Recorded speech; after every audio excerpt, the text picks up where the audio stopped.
Okay, thank you.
Does have armrest.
All right.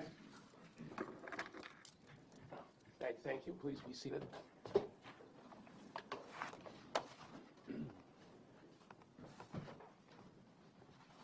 The court will call the matter of State of Wisconsin versus Morgan E. Geyser, case number 14 CF 596. Appearances. State Judge by Hetza Packwitz and Abby Nicolai. Good morning. Good morning. Thank you. Good morning, Judge. Morgan Geyser with Attorney Anthony Cotton. She's here in person.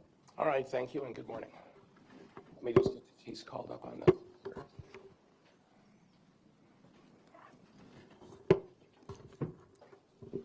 Thanks, sir.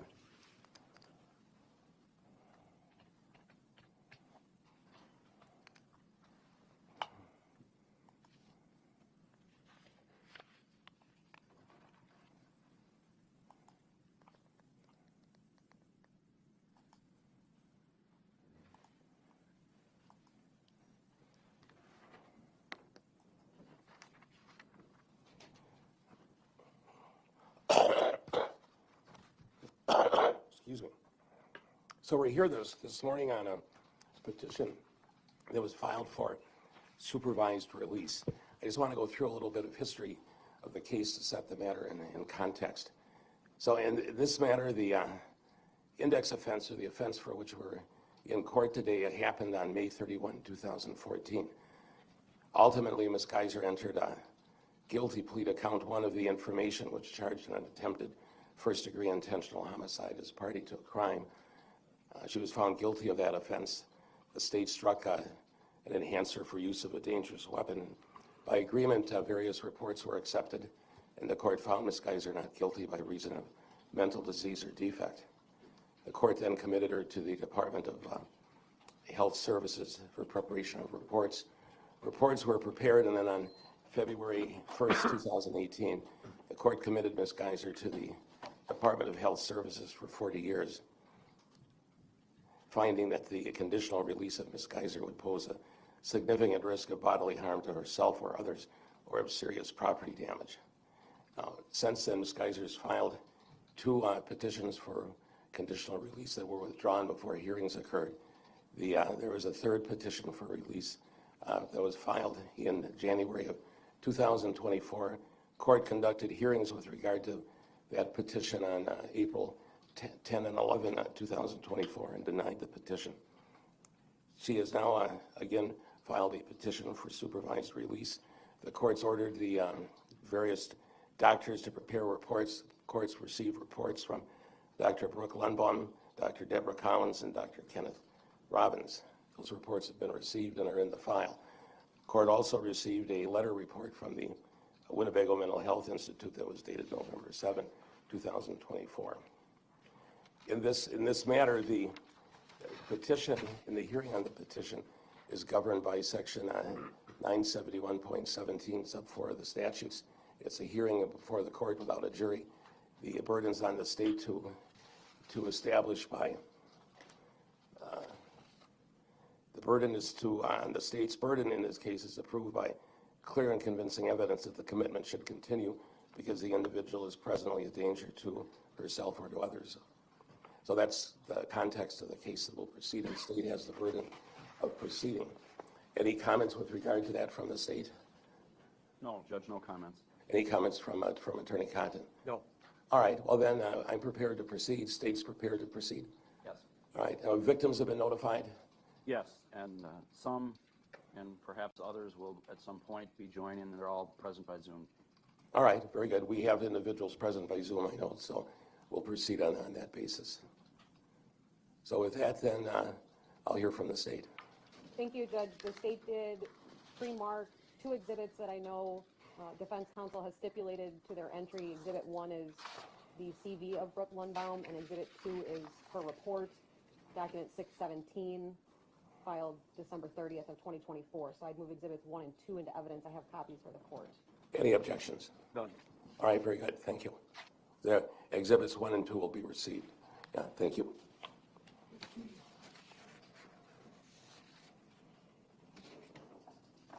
Then Dr. Lundbaum's appearing by Zoom. Correct. The state would call Dr. Lundbaum. Okay, doctor, are you there? All right.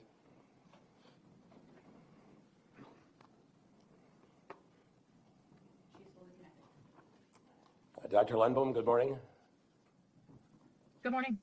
Okay, I'm going to ask you to stand, raise your right hand. Clerk will swear you in. Do the best you can. There we go.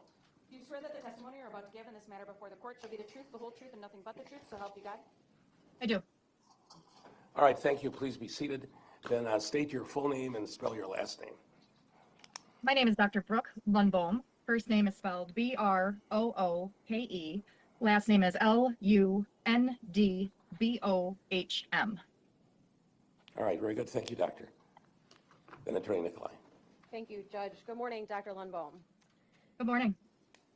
Doctor, you submitted a report dated December 30th of 2024 regarding petition for conditional release filed by Morgan Geyser. Is that true? Correct. And that report has already been admitted into evidence as Exhibit 2, but you're familiar with that report as you sit here today, true? Yes.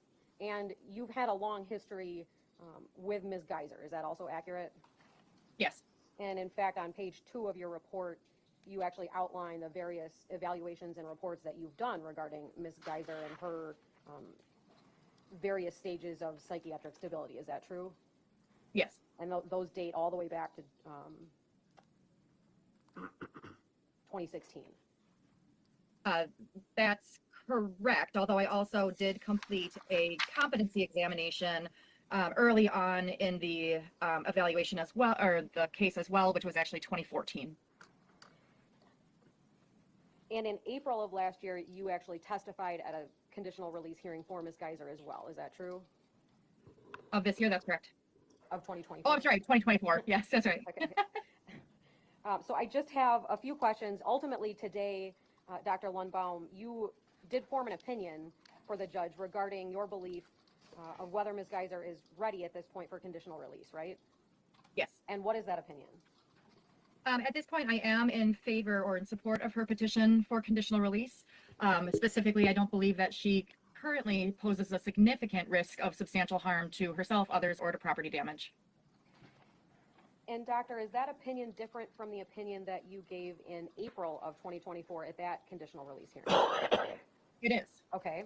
And I just want to ask a few questions about the change in opinion. So I want to talk a little bit about some of the risk factors that are identified. Can you talk to the court about what the HCR 20v3 is? The HCR 20 is a risk assessment instrument that is commonly used in the completion of conditional release assessments or other violence risk assessments.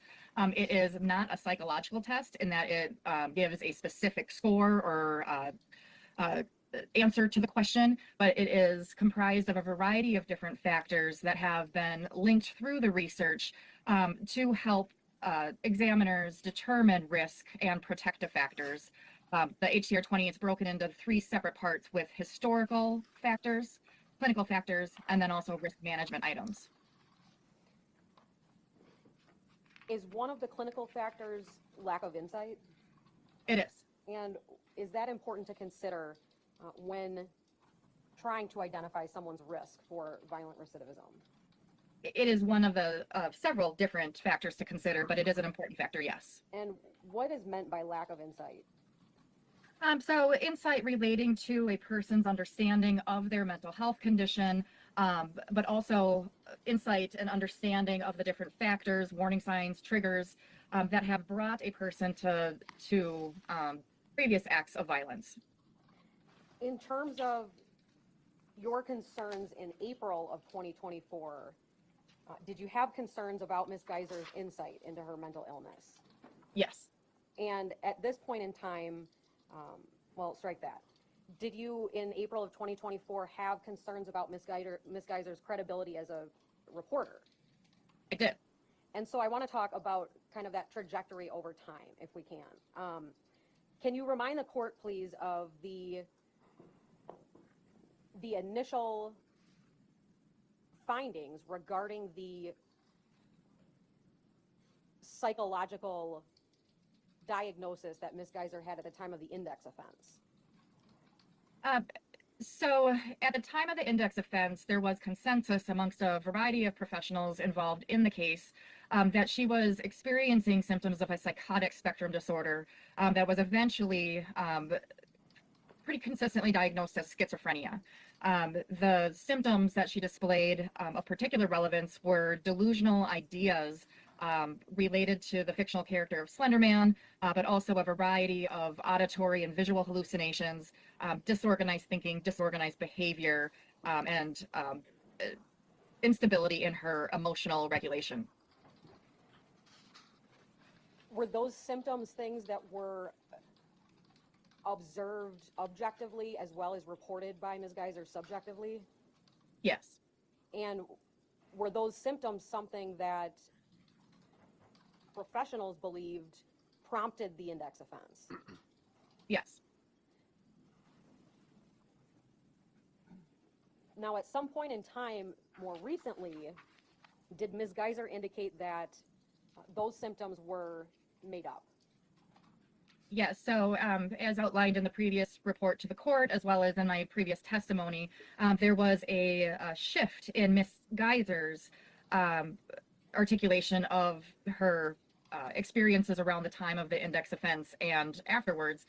In fact, she had started to claim that she had fabricated the signs of mental illness, though that was not supported by any professional that's been involved in her case, whether as an evaluator or treatment provider. And I believe I recollect that even the last time you testified, we talked about this, and you even challenged Ms. Geyser about the fact that her claim of fabrication just wasn't consistent with the other evidence, right?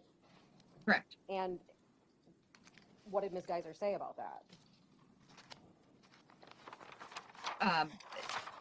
Sorry, what did she say about that during our previous different contacts or during the current contact for this petition? I'm sorry, when you pressed Ms. Geyser on, that's not consistent with the records, that's not consistent with the evidence, that you fabricated this, did she persist in that claim nonetheless? During our previous contacts, she did. Okay. Did at that time, well, when, so that the court has an idea on a timeline, when did this claim that she fabricated these symptoms begin and persist through? So without looking back at all the records, it appears that those claims began in about 2022. There's indication from an institutional-based psychological evaluation where she was discussing essentially feigning mental illness. Also around that time, I had contact with her for a petition for conditional release. She was discussing those same things.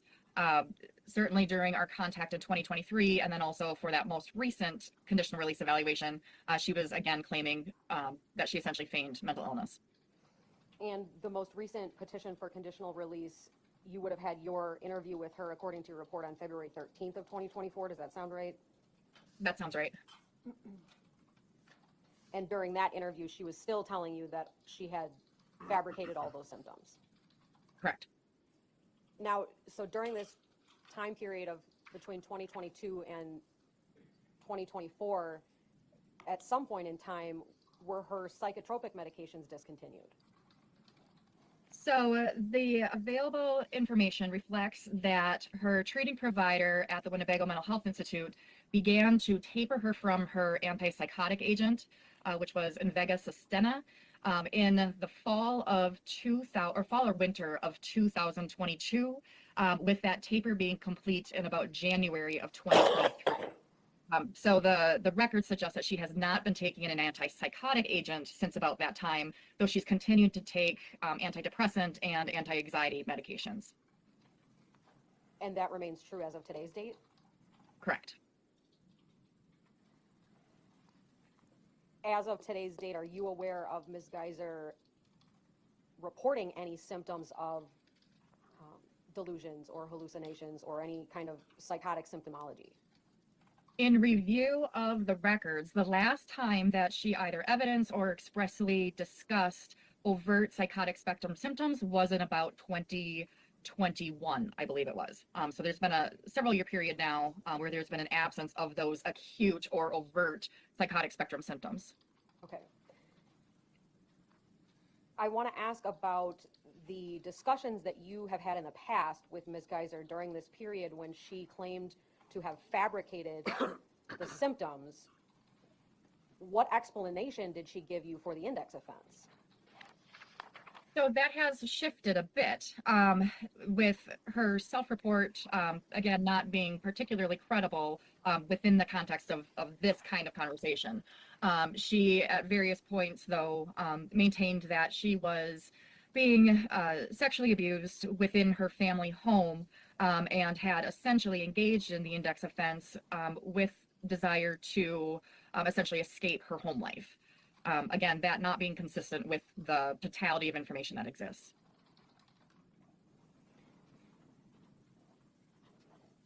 In your current report, in Exhibit 2, you indicate that Ms. Geyser no longer claims that she fabricated symptoms, right? Correct. Can you tell the court when she stopped saying that, or kind of give the court some point in time when she stopped claiming that that was a volitional fabrication on her part? I don't have an exact date. What I can tell you is that in the wake of the most recent petition for conditional release, there was quite a bit of discussion, especially during individual therapy, about her mental health history, not so much focusing on diagnosis, but the actual presentation, the symptoms, the problems that she was experiencing, and how those have essentially changed as she's continued to age and mature, as she's continued to participate in treatment. With her participation in treatment, it appears that there's been a essentially her stepping back from the claim of that she fabricated mental health symptoms, but rather understanding that she did experience these particular symptoms. The etiology, not entirely clear whether it's an organic schizophrenia type disorder or the relevant to a trauma-induced psychosis or some other condition, but there's been an acceptance of, I experienced these things, they were consistent with delusions. With treatment, they have essentially abated.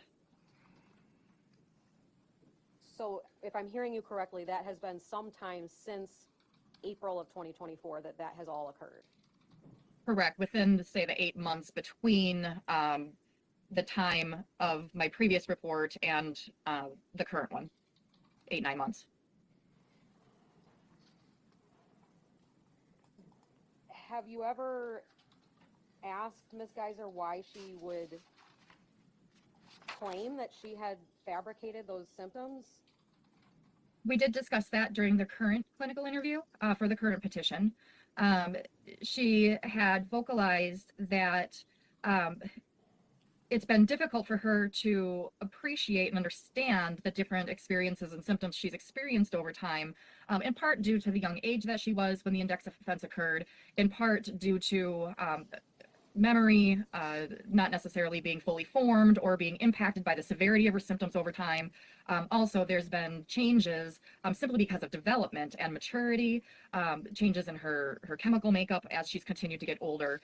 Her current understanding is that she experienced fantasy related to these different fictional characters, and within the context of her mental illness, fantasy essentially became blurred with reality, where she had a difficult time determining the difference between essentially what's fiction versus what's real.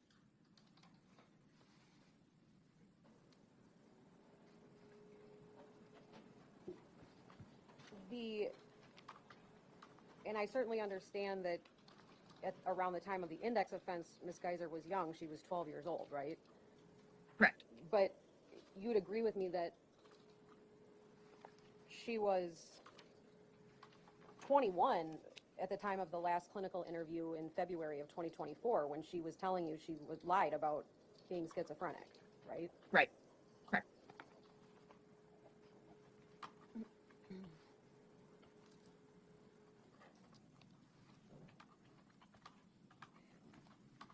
Would you agree that in this case that there is a core, there's a lack of clarity regarding the motivation for the actual index offense?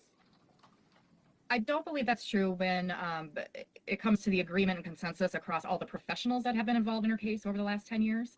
I think that consistently the professionals have agreed that there was an underlying psychotic spectrum disorder that was quite acute and impacted her reality attachment, her behavior, her ability to problem solve, and that has consistently remained the case in the way that the different professionals have viewed what happened back in May of 2014. Thank you, Doctor. I want to talk a little bit now about kind of the idea of relationships. And do you have any concerns about the strength of interpersonal relationships for Ms. Geyser, both historically and currently? I do. Could you explain to the court a little bit about your concerns in that regard historically for Ms. Geyser? It's a pretty broad question, so I'll try to break it down a little bit here.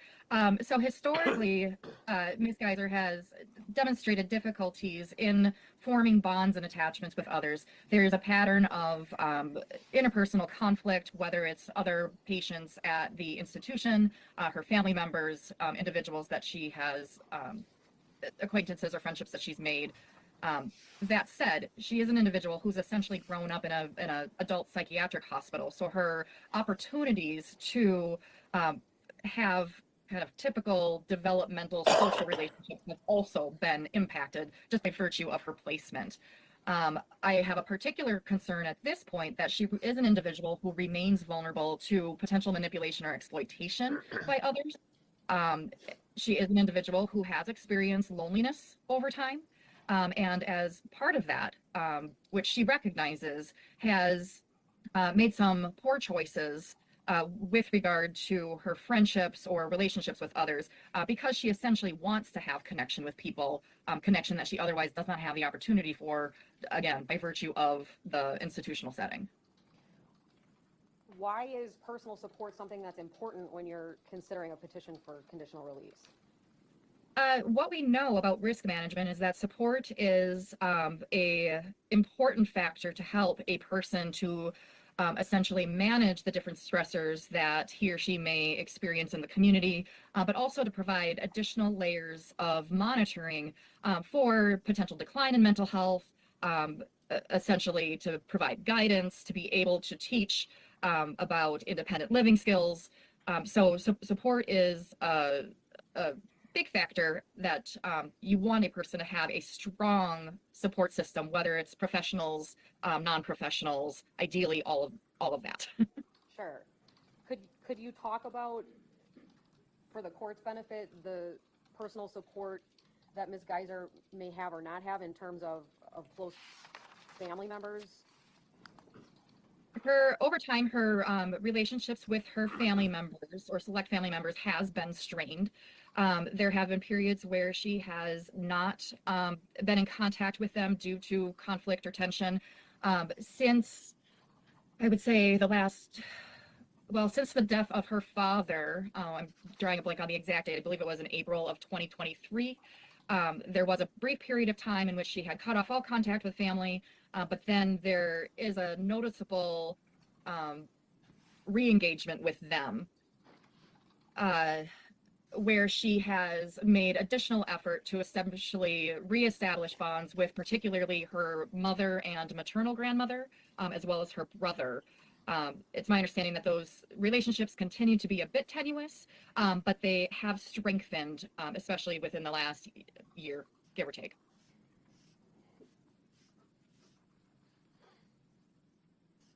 When you completed the Minnesota multiphasic personality inventory with Ms. Geyser, was there any insight into how she perceived her social support system using that tool?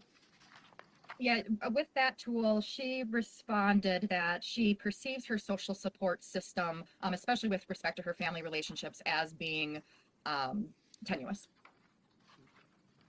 And in your report, you indicate that she actually holds negative feelings about her family and blames them for difficulties. Is that accurate? That is what the instrument indicated. It's also consistent with her presentation over the course of time. And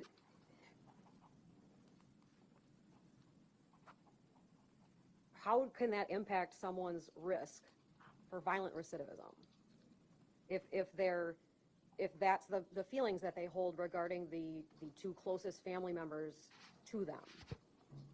In and of itself, fractured family relationships wouldn't necessarily augment a person's risk if there's additional levels of support that they can rely upon. In Ms. Geyser's case, she would have the benefit of rather significant professional support surrounding her if she were to be discharged to the community. Ideally, she will continue to bridge those gaps that exist with her family members and continue to strengthen those. However, frankly, a lot of people in the community don't have great relationships with their family, and in and of itself, like I said, that doesn't necessarily suggest that she would be a higher risk for violence. It's just one factor to consider, especially when we're creating a risk management plan for her discharge to the community. Sure. Thank you, Doctor. I have a couple of questions about one of the other risk management factors, the non-compliance with remediation factor. What does that mean? Can you tell the court what that factor is talking about?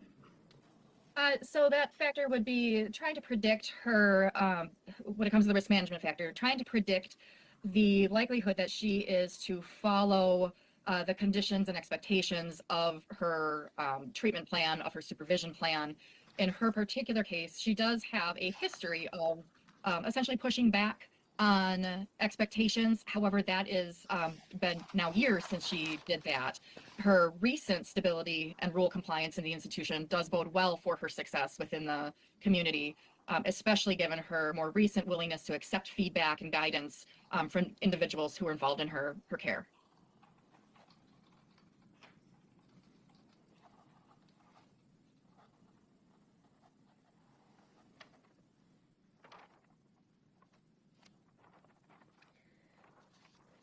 I want to ask a couple questions, Doctor, about there seems to have been a couple recent changes in diagnostic findings regarding Ms. Geyser since we were last in court for the last conditional release hearing.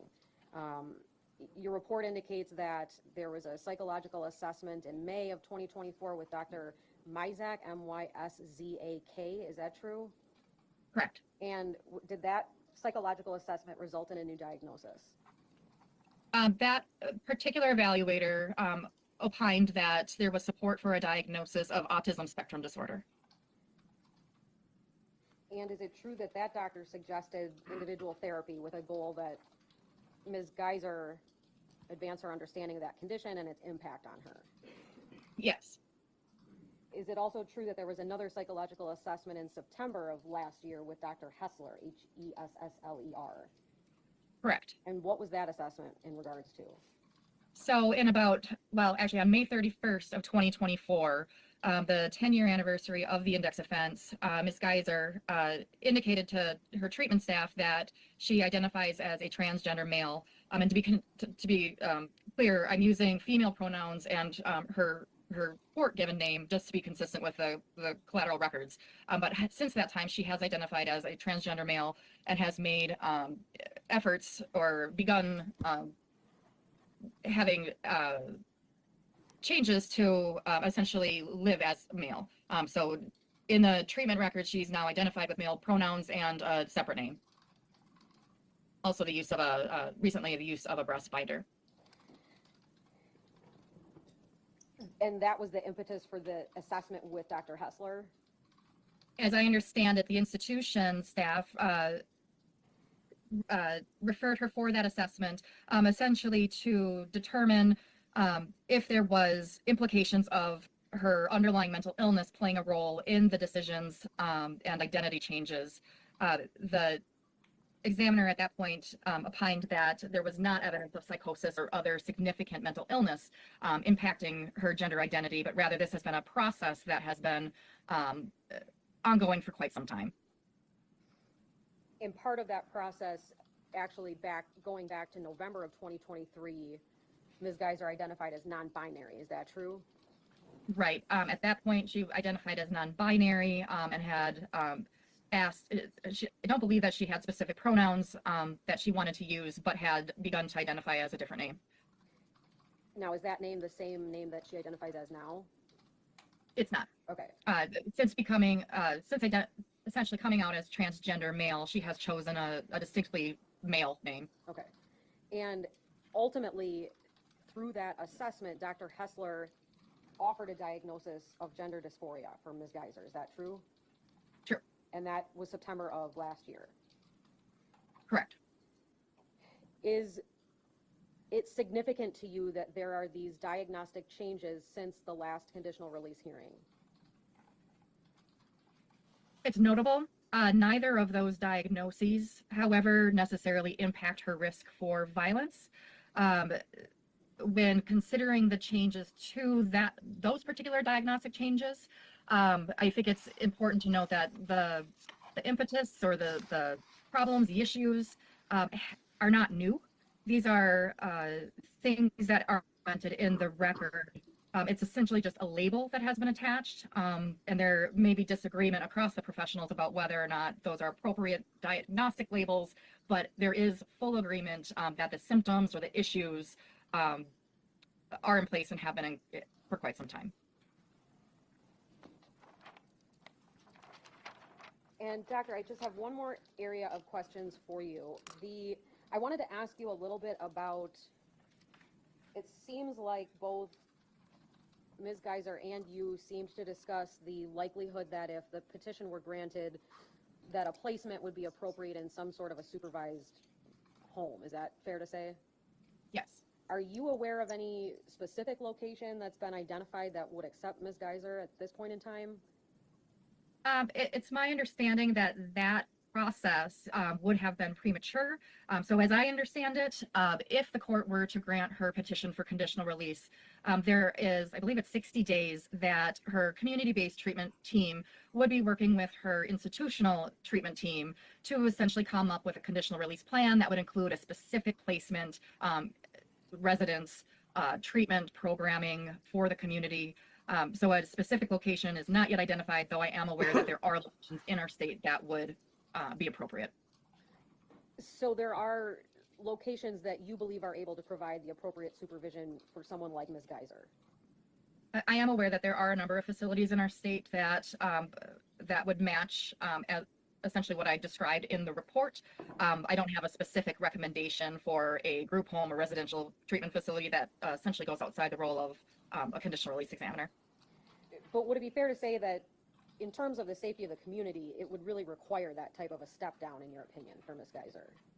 My support of her current petition for conditional release assumes that level of support. Essentially, it's the next step in the progression toward community-based adjustment.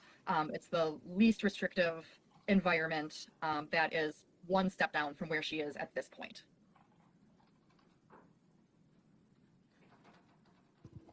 And that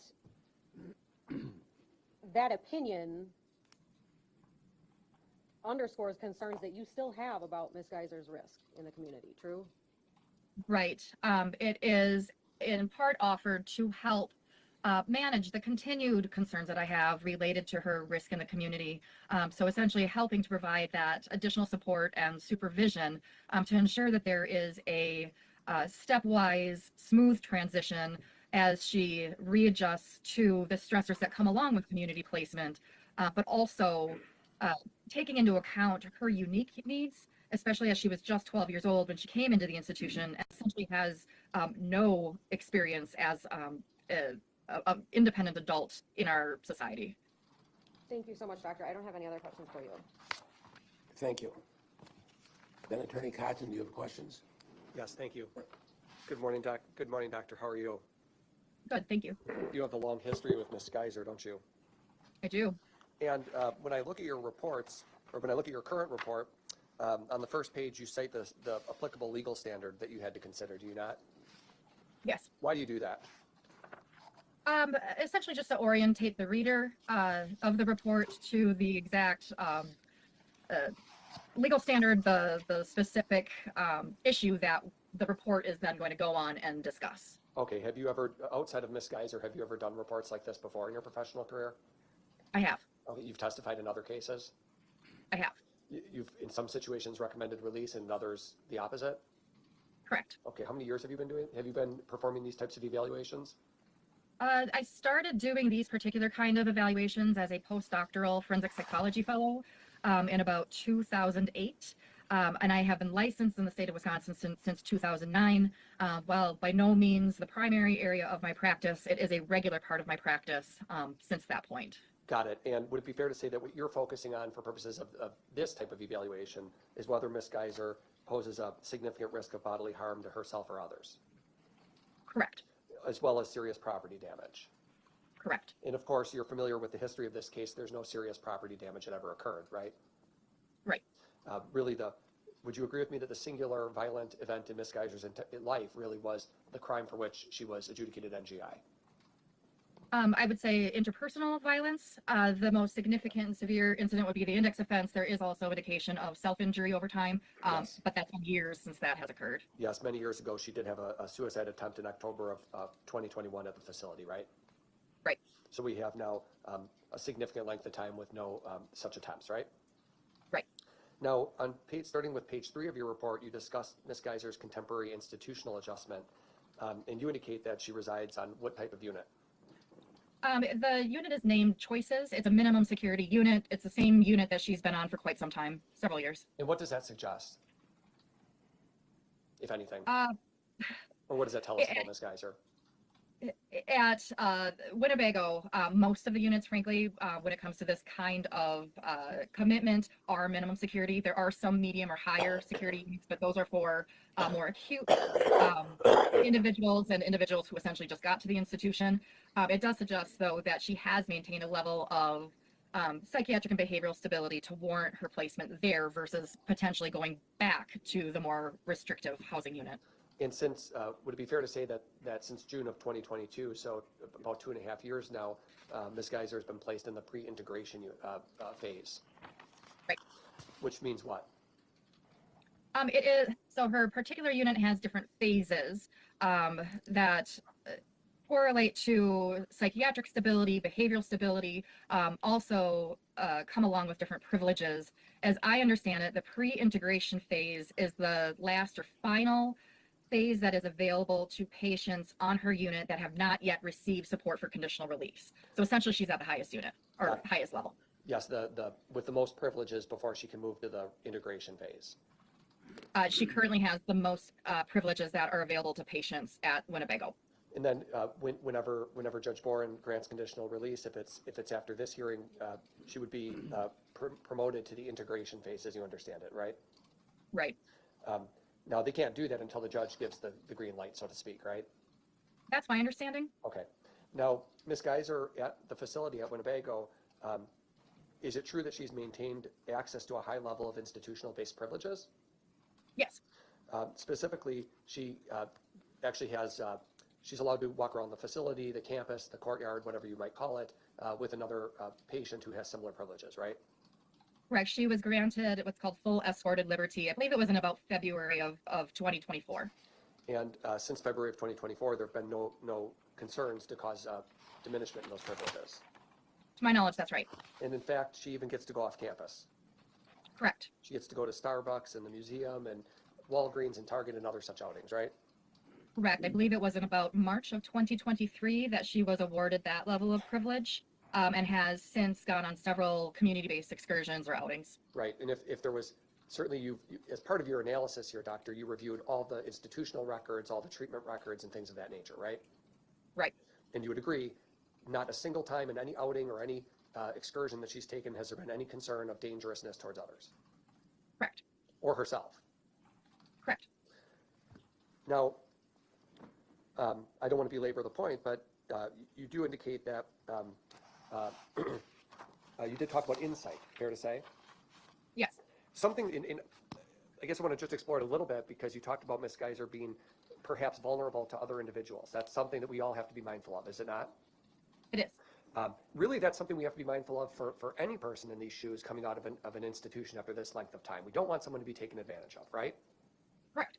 Especially someone like Ms. Geyser who might have people out there who find it to be an interesting case or a newsworthy event, right? Correct. Sometimes you get those weirdos that latch on, right? There is a high publicity attached to this case, and as part of that, there have been a number of individuals who have reached out to her spontaneously over time, which is at no fault of her own. It is a product of a high publicity case. But would you agree with me that what's important is that Ms. Geyser recognizes, hey, if this happens, I should discuss it? Correct. She has, over the course of time, she has demonstrated improving insight into the risks that come along with communicating or establishing relationships with people who essentially have reached out simply because of watching news sources or other media things related to her case. Part of maturing as a patient and as an individual who's growing up is disclosing those things and communicating about those things in treatment with the professionals, right? I would say that, as well as accepting feedback related to the decisions that she's made. And disclosing, would you agree, also disclosing things that happen, even if it potentially creates a situation where one is concerned that this could hurt my case, so to speak, right? Right. Okay. And that happened here. In fact, Ms. Geyser did disclose when she was concerned about a lawyer who had connected with her. She self-disclosed it, said she was worried about it, and brought it up and expressed those concerns, right? She did discuss those concerns appropriately, and appropriate action was taken. I don't recall if she self-disclosed it or if it had come to light and institutional staff had essentially asked her about it. Regardless, her response to the situation was appropriate. Her concerns about the situation was appropriate. Her reluctance to potentially discuss on her own was also appropriate, given the fears that the power differential that existed, as well as concerns about how that could negatively impact her desire for conditional release. Does Ms. Geyser currently participate in regular therapy with the social workers? She does. And your report notes 100% attendance between July and September of 2024? That's with group psychotherapy, but also she has excellent attendance with her individual therapy. And have you spoken to those professionals, or did you not speak to them directly? I did not speak to them directly. I had access to the numerous progress notes related to those contacts. Now, when Ms. Geyser was evaluated by Dr. Myzak, you testified previously, just spelling Madam Court Reporter, it's M-Y-S-Z-A-K, Dr. Myzak. That was May of 2024, right? I believe so, yes. And that was the purpose of that was simply to determine whether there was any autism-related spectrum condition that could be identified, right? Right. And as I understand it, number of people might be on the spectrum in one way or the other as we gain more understanding of the condition, right? Right. It may not be that there's more people with it. It may be that we just, as a society, have a better understanding of the spectral nature of the condition, right? Correct. In any event, what's important for this hearing is, was Ms. Geyser resistant in any way to that evaluation or diagnosis? Not to my knowledge. Does one having an autism spectrum disorder make them a violent person? No. There's no relationship between autism and violence that you're familiar with, right? What I would say is that the diagnostic label here is not the thing that I would focus on when examining a person's risk for violence. What I'm interested in particular is the symptoms or issues. Frankly, whether it's an autism spectrum label, schizotypal personality disorder, schizophrenia, what we know is that the symptoms or the problems that were described are consistent with what we already knew across the course of the records. Got it. So we should be less, I think what I'm hearing you say, and correct me if I'm wrong, is we should be less concerned about the labels and more concerned with evaluating how the person is functioning and doing. Right. Okay. Whether it's schizotypal disorder, schizophrenia, autism, the real issue is the person stable and are they proving it? Right. And is the person receiving appropriate treatment surrounding those particular symptoms or problems? And does the person continue to evidence those symptoms or problems? Or do they continue to be a prevalent part of the daily psychosocial picture? I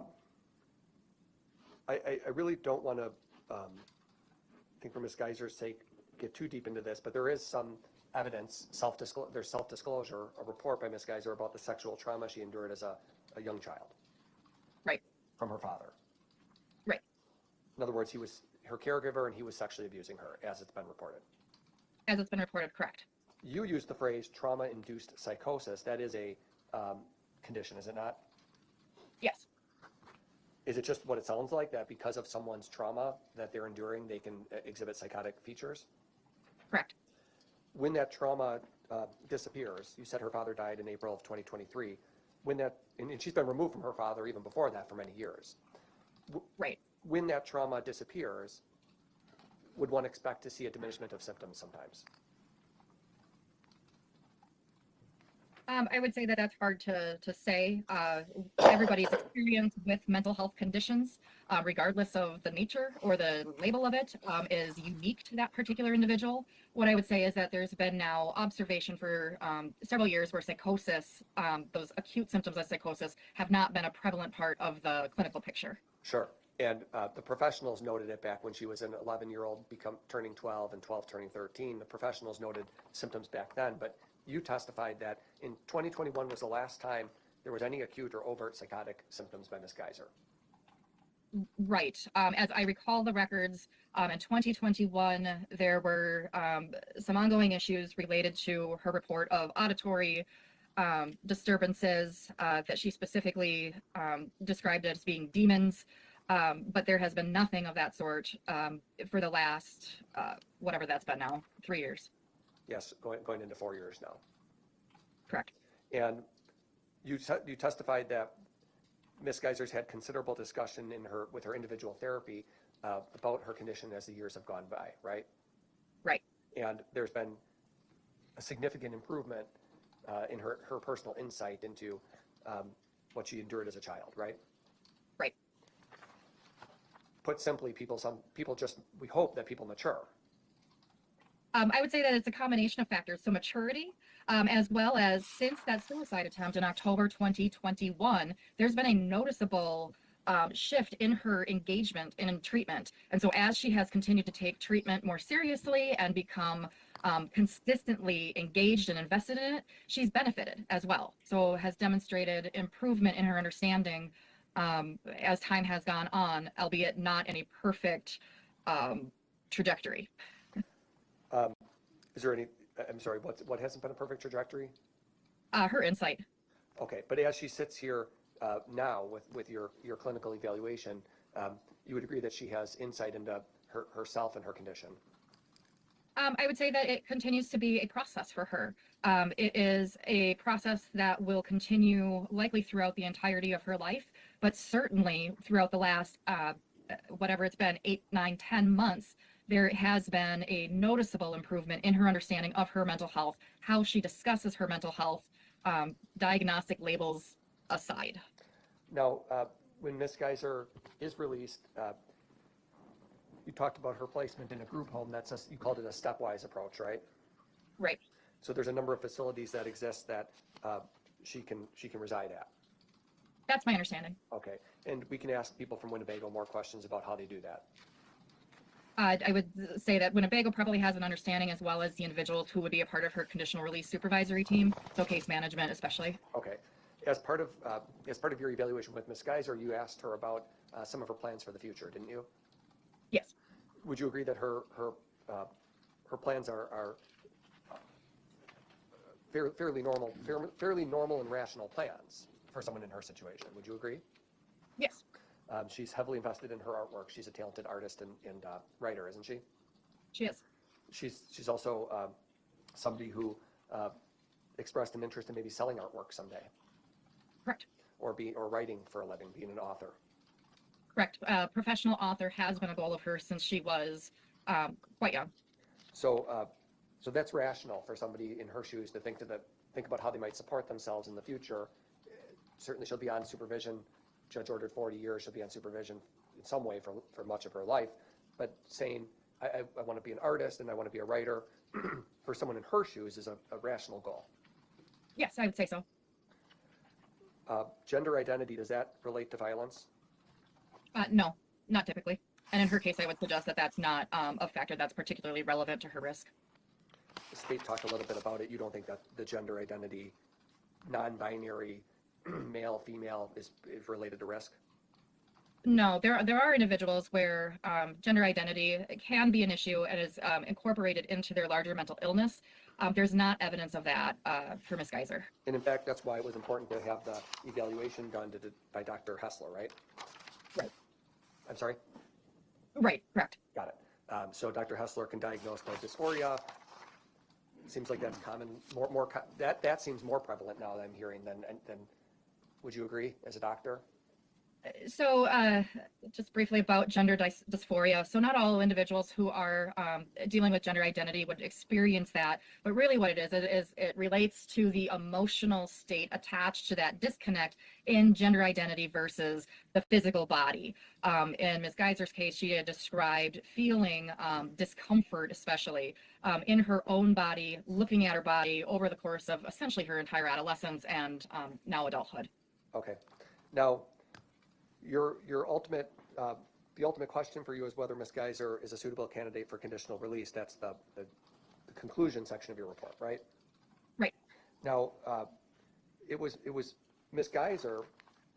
It's important that a person who's going to be released on conditional release have an understanding of what the plan is, right? Correct. And when you spoke with Ms. Geyser, she anticipates living in a group home. That's her expectation, right? Correct. She doesn't say, I'm going to just go and rent my own apartment and be an artist and live independently in the community. She recognizes the need for a group home. Correct. She recognizes the stepwise approach and is fully on board with that and can vocalize a number of benefits that would come along with that. One benefit is getting her out of an institution, right? Correct. Because she's maximized all the services she can get at the institution. I don't know that I would say she's maximized all everything, but certainly she has been at a high level, and at this point she's obtained all of the privileges. The next step is logically, if using that stepwise approach, the group home placement or supportive residence in the community where she continues to receive supervision, but it's no longer in that lacked institutional ward. Right, because she'll start. She's, as you said before, for better or for worse, she's spent a lot of her formative years inside a mental health locked facility, and that's not the most conducive environment to one's independent growth. Correct. And so a group home will provide a structure, but a bit more privileges so she can gradually reintegrate into society. Correct. And the reason why you support that is because you want to make sure, it's important to make sure that there's continued monitoring and professional support for her, right? Right. I'm concerned not only about the safety of the community, but I am concerned about her safety and that she's able to appropriately cope with the demands and stressors that she's likely to face without experiencing deterioration in all of the improvements that she's made over time. Now, the relationships with her family in some respects, you noted are, for a lot of people, you said lots of people don't have great relationships with their family, right? Right. But what you noted was that Ms. Geyser would have, you said, tremendous professional support, right? It's my understanding that there is the option. Everybody's conditional release plan is different, but there is the ability to have significant professional supports around her for the lack of support that she has potentially otherwise. Clinical factors you looked at in reaching this ultimate conclusion, you talked about the HCR test, but clinical factors you looked at are whether Ms. Geyser has negative attitudes. You found none. Correct.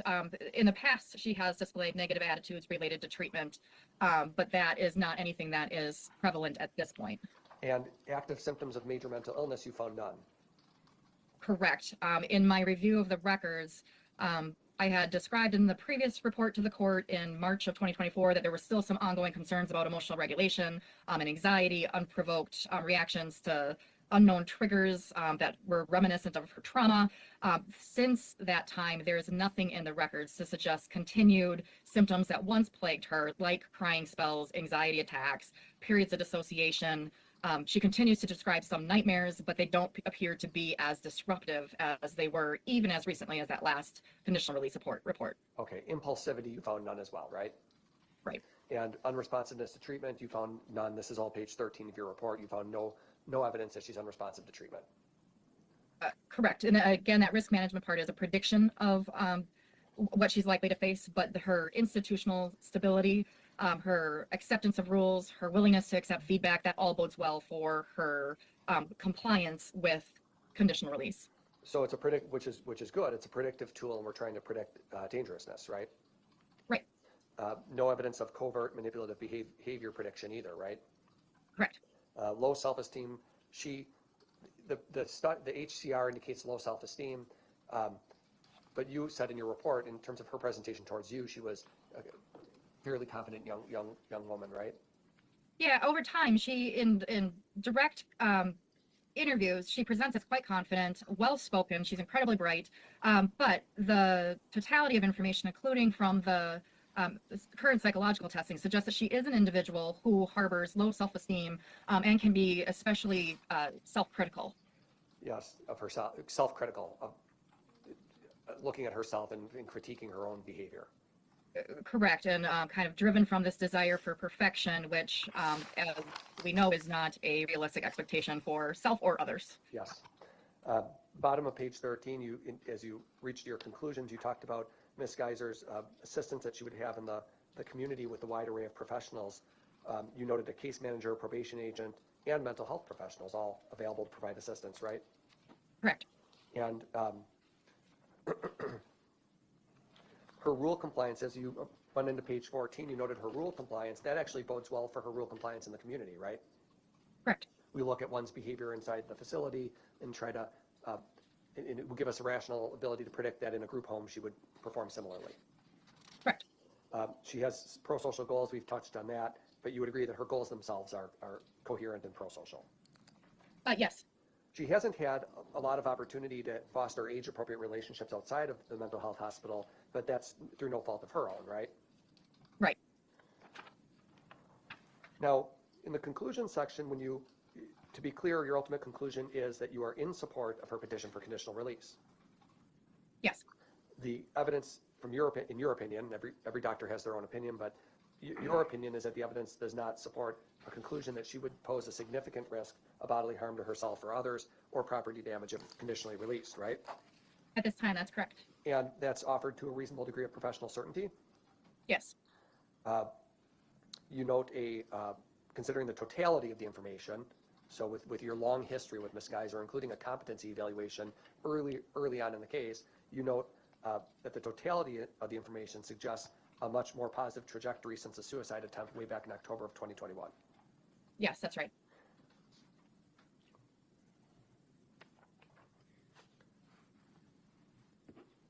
In your pages 16 and 17 of your report list a series 1 through 11, a series of items that we don't need to speak. The judge has read them all, but what's the purpose of identifying items 1 through 11?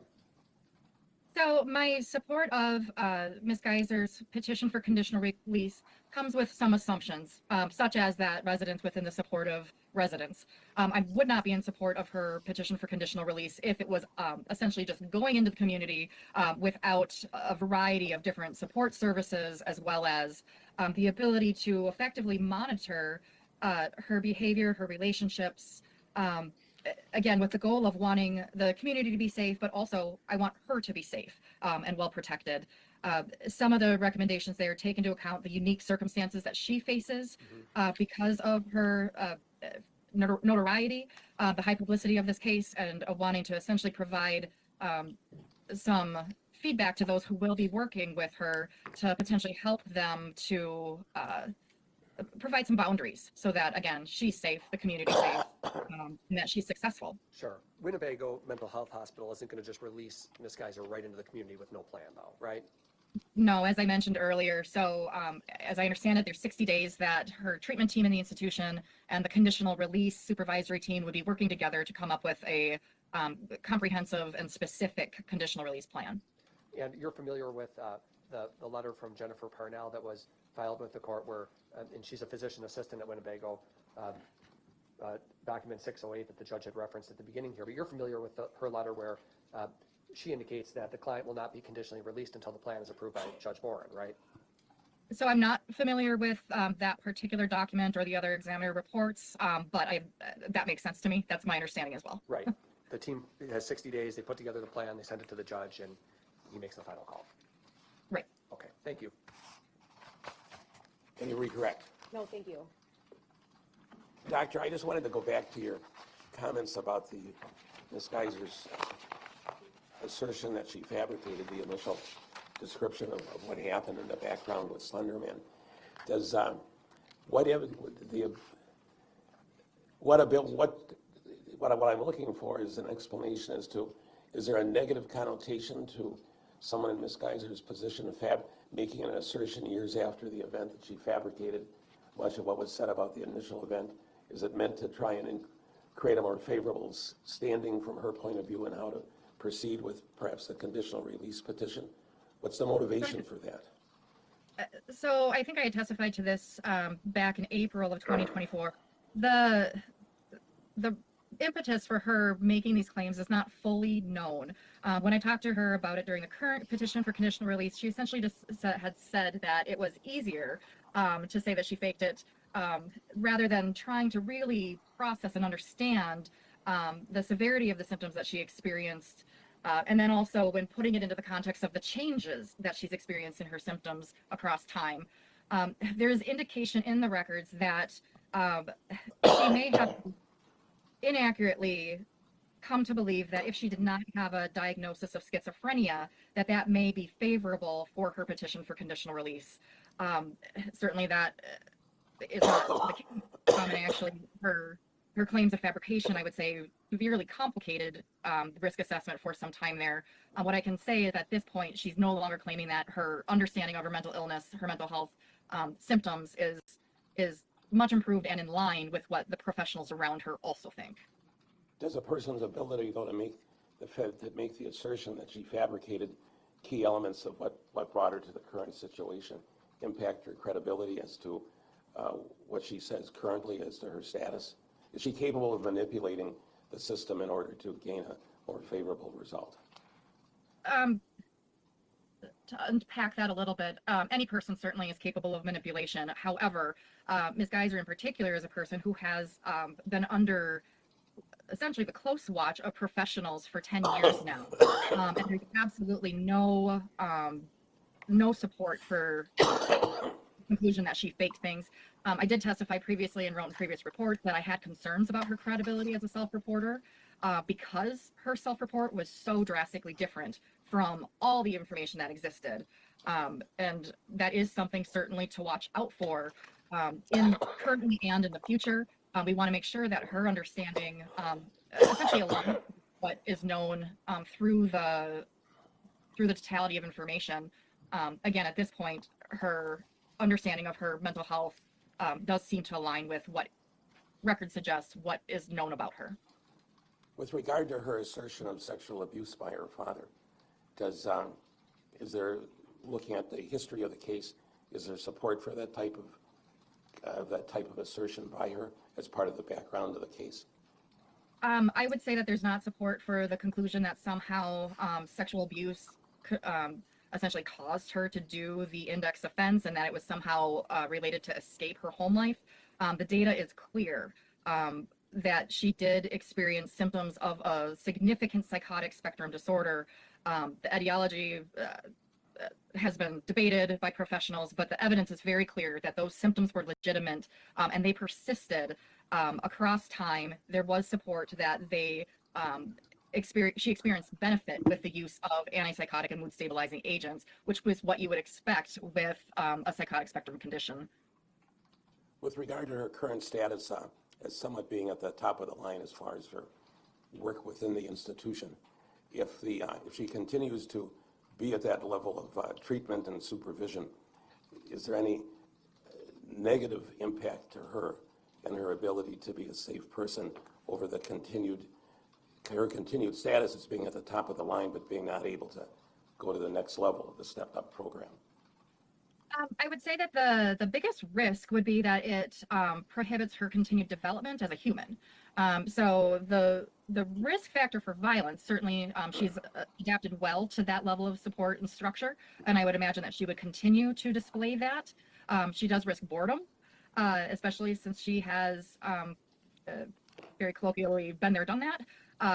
And so you risk that there could be some regression in behavior, but from a violence standpoint, certainly her environment has been quite helpful for her. The concerns, though, has been noted, frankly, since the onset of this case, is that the institution does not have all the resources that you would want for a person to be able to continue to develop as the goal of a functional, autonomous adult.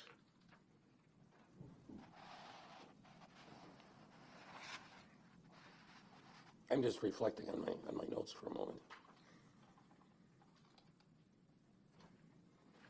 In your previous discussion, in the report it's clear, but the testimony may not be clear. When Ms. Geyser has been at the top of her supervision and goes off campus, if you will, off the institution, she's always escorted. True. She is escorted when she has gone into the community. She has unescorted privileges on the Winnebago campus. So there's never been a time up to this point that she's been unescorted within the community on any of her trips to the library or to the store or anything like that? Correct, and it's my understanding that that's not an option for Winnebago patients. All right, thank you. I have no other questions. Any questions from the state based upon my questions? Just one, Judge. Doctor, should it cause the court any concern that regardless of etiology, there is this consensus by the professionals that at the time of the index offense and around that time, severe and acute psychotic symptoms persisted with Ms. Geyser, and now they're gone, and there's no psychotropic medications being used? What I would say is that is certainly something for her future treatment team to be very aware of, that she does have this history. Within the context of the institution, with the amount of treatment support around her, she has not evidenced regression to psychotic spectrum symptoms. But I believe that she could be at risk for developing those in the future, and that's certainly something that her treatment team would want to be closely monitoring and aware of. Certainly it's something that she appears to be accepting at this point, is able to articulate different warning signs, triggers, signs of that decompensation. And so it should be a part of her ongoing treatment to essentially continue to have that a part of the conversation and a part of the monitoring process. And if need be, to make changes to her medication regimen. What we do know is that when she was prescribed Invega Sustenna, she was doing quite well. There was a remission in those same symptoms at that point. So it's possible that her treatment team may want to consider the addition of that should there be evidence of, again, some of that decline as she experiences stress or other changes as part of the conditional release. Thank you, that's all I have. Attorney Cotton, any questions? Thank you. It's true that she is currently medicated, right? She gets medication at the facility and she takes her medicine, right? Right. Her medication regimen at this point includes antidepressant agents and anti-anxiety agents. In part of psychiatry, the way psychiatry works is somewhat of a trial and error approach to try out certain medications and see how that impacts the patient based on their diagnoses. It can be. And by all accounts, the medication that's administered, she takes it and it works, right? Correct. There is, she has always been compliant with taking her medication, as I understand it, and I've testified to, and as is in the report, there's been an absence of those psychotic spectrum symptoms for quite some time now. There are other concerns, doctor, beyond just her growth if she remains at Winnebago. One concern, I don't know if you'd agree with this, but one concern is that the individuals who are at Winnebago, who come into that facility, are people who are sometimes dangerous people, right? Correct. And Ms. Geyser can therefore be exposed to those people, right? Right. People who are older or who have a long criminal history or a violent criminal history, right? Certainly could be that. It could also be people who are experiencing dysregulation within the context of their own mental illness, that there can be a high acuity as those people continue to do their own treatment. So when a person is ready to be released and they can be safe in a group home, it's not only good for their development, but it's good that it's good for somebody with Ms. Geyser in particular not to be exposed to negative influences if we can avoid that, right? Yeah, I would agree with that. Okay, thank you.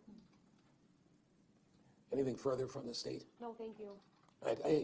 In listening to these questions and answers, one question about schizophrenia, is it, how usual is it that someone with a diagnosis of schizophrenia treated with various psychotic medications is weaned off of those medications and the diagnosis of schizophrenia is removed? That's a hard question to answer. One of the complexities here is that childhood schizophrenia is a fairly rare condition. And there have been a lot of changes just biologically as throughout the last 10 years. Certainly there are people who can effectively manage their illness without psychotropic medications, but while engaging in non-pharmaceutical interventions.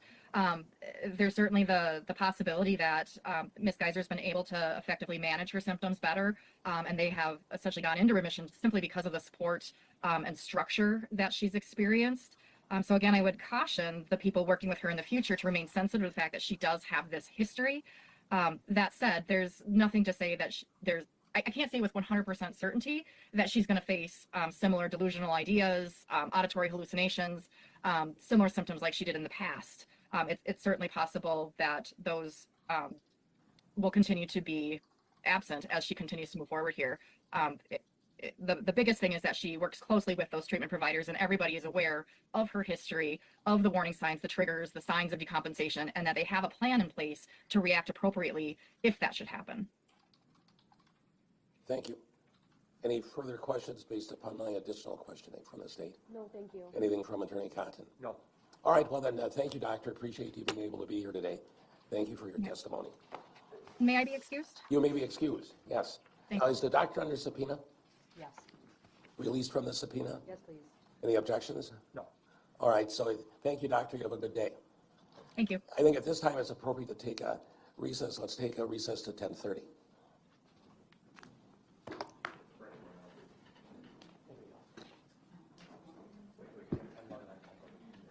By the state? No, sir. Judge, the state would rest at this point. Oh, state is resting. Yes. I believe the defense has some witnesses, though. Oh, okay, very good. Then turn to Attorney Cotton. Thank you. We call Kenneth Robbins. All right, Dr. Robbins, are you on the hooked up? Not quite yet. All right.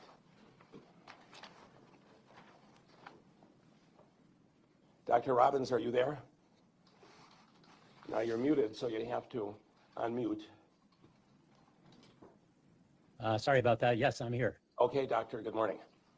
You're being called as a witness by Ms. Geyser and Attorney Cotton, so I'm going to ask you to, if you can stand, raise your right hand. Our clerk will swear you in. Do you swear that the testimony you're about to give in this matter before the court shall be the truth, the whole truth, and nothing but the truth, so help you God? I do. Very good, thank you. Then you may be seated. State your full name and spell your last name. Kenneth Robbins, Robbins. All right, thank you, Dr. Robbins. Then we're prepared to proceed. Attorney Cotton. Yes, before we begin with questions, Your Honor, I've tendered Exhibit C, which is Dr. Robbins' CV. I've actually just put him up here by your clerk. But I've moved for admission of his curriculum vitae and his report, which is Exhibit D. There's no objection. So I have, okay, so what I have is Exhibit C and D. C is Dr. Robbins' CV. D is his report. Any objections from the state? No.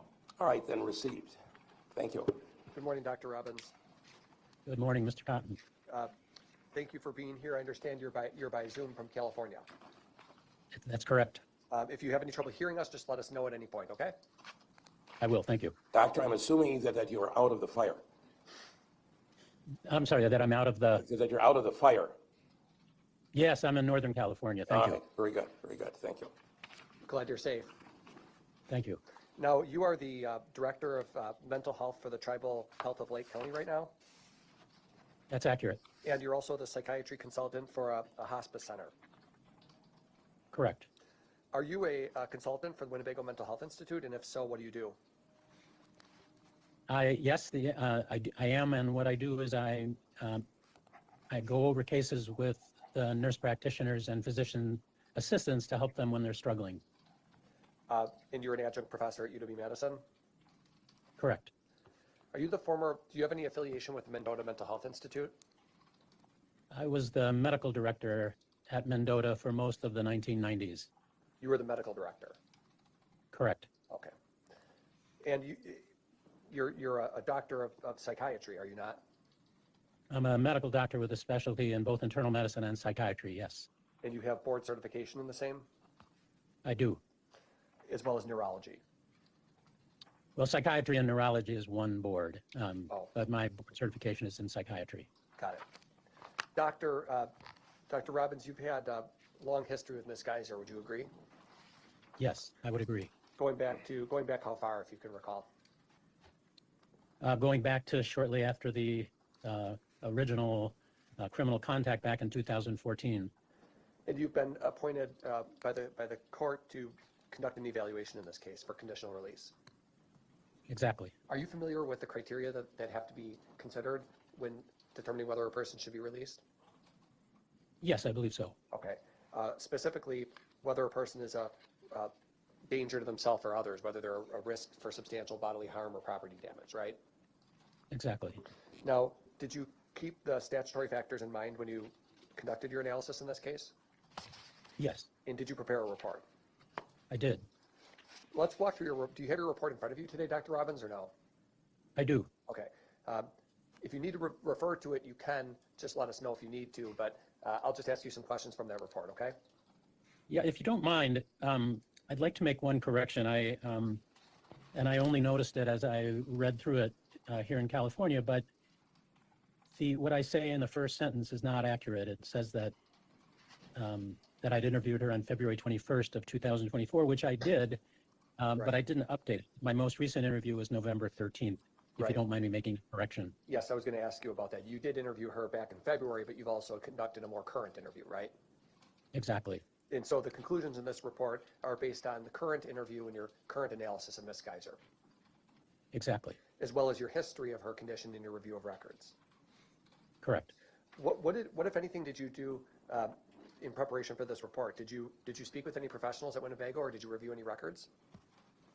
I did. So I reviewed all of the Winnebago records, and I did speak with the psychiatrist who's been working with her. In your review of when you say you reviewed all the records, what does that mean? I went through her computerized medical records and updated myself on her behaviors and what the various professionals at Winnebago have written about her since I last saw her. Are you You're aware of the current diagnoses that the professionals are operating under, are you not? I am. Is Ms. Geyser receptive to her diagnoses? She is. Is she being treated? She is. You note, so as we walk through your report, you indicate that it was the opinion on page two, in the sort of the middle paragraph, you indicate that it was the opinion of multiple psychiatrists and psychologists that Ms. Geyser met the criteria for schizophrenia based on a variety of symptoms that were observed back when this offense happened. Do you still believe that to be true? Yes.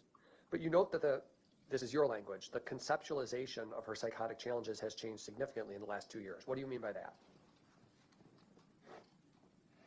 So a couple of years ago, she had her third round of psychological testing, and for the first time, it didn't support that she had psychotic symptoms. And the psychiatrist who was working with her at that time, Dr. Kayla Pope, who's the medical director at Winnebago, felt both based on her interview with Ms. Geyser and based on that testing that the diagnosis needed to be reconsidered, that there was no longer support for a diagnosis of schizophrenia, and ultimately the diagnosis was changed to primarily post-traumatic stress disorder, along with social anxiety disorder, generalized anxiety disorder, and autism spectrum disorder. So the psychotic diagnosis, the diagnosis of schizophrenia, was eliminated after she was weaned off of her antipsychotic medication, and there was no return of any psychotic symptoms. Does that mean that Ms. Geyser was somehow faking it back in 2014 No, I don't believe that to be true. as a 12-year-old or so? Correct. What do you believe to be true? So I'm not certain. I think, as I put in my report, I think either she was experiencing transient psychotic symptoms, which is to say psychotic symptoms that didn't persist and gradually went away, which is certainly something that's possible, or the intensity of her fantasies based on some of the trauma she had experienced were so intense that she believed them to be true. The trauma being her sexual abuse by her father. Exactly. And you note in your report that in 2023, Dr. Pope, meaning the medical director of Winnebago, identified the fact that Morgan had a breakthrough with her mother related to that, and the mother acknowledged all the red flags that existed about the abuse. Exactly. Up until that point, Morgan's belief was that her mother had not believed the things that she said, and her mother came around and began to recognize that Morgan's reporting had been accurate, and she had not believed her, and having her mother come around was really quite traumatic for her. And with her mother's support, they reopened a legal case against the father and made a report, right? Exactly. Now, what Dr. Pope recommended is that Morgan be weaned off some of the antipsychotic medication to see whether she would deteriorate. Isn't that how it was approached? That's exactly how it was approached. Is that the right way to do it as a psychiatrist? Is that the right way to approach a situation like this? Yeah, if there's a question about whether someone truly has psychosis and they're on antipsychotic medication, gradually weaning them off the antipsychotic medications and seeing how that impacts symptoms is absolutely the right way to do this. So that was done in this case, and how is it unfolded? There's been no return of what appears to be psychotic symptoms. She's done very well off antipsychotic medication. Is it important to maintain a medication regimen with Ms. Geyser? Is she still medicated, though? She is still on medication, really to treat her anxiety symptoms that are associated with the diagnoses I mentioned earlier. You note that Ms. Geyser's behavior has improved significantly since 2021. There was a suicide attempt way back then. Has there been any evidence of aggression or danger to herself since 2021? There's really been no danger of aggression throughout her hospitalization, and since that 2021 incident, there has been no evidence of any suicidal ideation. Does Ms. Geyser report a better relationship with her family as time has gone on? Yes, particularly with her mother and her brother. She has a very supportive relationship with her brother? Correct. And things have improved to some degree with her mother? Exactly. Now, Morgan, I'm sorry. Does Ms. Geyser have goals for the future that she's discussed with you? She does. What are those? She'd like to ultimately become a therapist working with people with substance use disorders, and recognizes it'll take some time to get trained properly for that. And in the meantime is thinking about other jobs such as working as a librarian. Librarian. Yes. In your professional opinion, are those realistic goals for somebody in Ms. Geyser's situation? Yes, she's it's been clear throughout the testing that she's had that she's very bright and has a lot of potential. If she were granted conditional release, where would she go? I don't know, but I guess it would be my recommendation that she go to a group home, that she not go immediately to living independently. So you were medical director of Mendota, Correct. and you consult with Winnebago, and you know the medical director of Winnebago, Caleb Pope, right? I do. And so what's the difference between Mendota and Winnebago? Aren't they both just the same type of mental health facility that we have here in Wisconsin? Well, it's really like one big hospital where Mendota has certain specialties and Winnebago has certain specialties. Winnebago takes the vast majority of involuntary admissions, civil involuntary admissions, and kids and women have been exclusively at Winnebago. Some of that has changed recently, but that's primarily the difference. And then Winnebago doesn't have maximum security, which Mendota does have. Got it. So let's talk about conditional release as a concept, though. When you were medical director of Mendota, were you involved in people's conditional release planning? Yes. How does that process go? In other words, when judge approves conditional release, or if he approves it, what will the facility do? Will they release Ms. Geyser right to the community, or what would they do? They would work with people at the county, in the community, to develop a plan that's safe and that's consistent with what the judge orders. And do the treatment, is that called a conditional release team? I don't know. That's not what we called it then, but yeah, that's the basic idea, though. Or a group of people at the facility that work with the community-based people to come up with a plan for the court? Exactly. You mentioned Ms. Geyser going to a group home. She herself recognizes that she would like the opportunity to live in a group home, doesn't she? Exactly, she does. In other words, it's not a situation where Ms. Geyser is indicating that she wants to just go right to her own place. She wants to live in a group home and reintegrate in a safe manner, right? Exactly. There are group homes in the state of Wisconsin? Is that why you mentioned that? Yes. Is it important that Ms. Geyser is engaged in individual and group therapy? Yes. Why is that important? Well, she has very significant anxiety issues, and she has had, I think, what can only be called a bizarre adolescence, and needs help with sort of developmental issues. She has had very limited exposure to peers. She's had very limited access to education and independence, and so she's going to need a lot of help in becoming the mature person that she wants to be. What's your ultimate conclusion in this case with respect to Ms. Geyser's petition for conditional release? I believe it's appropriate. What do you base that on? Essentially that she has had multiple opportunities to be in the community and has done very well, and that I think there's nothing to suggest that she is a danger to herself or others, and I think there's very little at this point that Winnebago can do for her, and that's what they would say as well. I think it's in her interest and in everybody's interest to try to help her now become the person she can become. Well, I want to push back on that. I mean, one might say she's locked in Winnebago, nobody's being harmed, leave her there. What's the problem? What's the problem with doing it that way? It's not hurting her. Yeah, I guess there's no treatment any longer that Winnebago has to offer her that's going to be useful.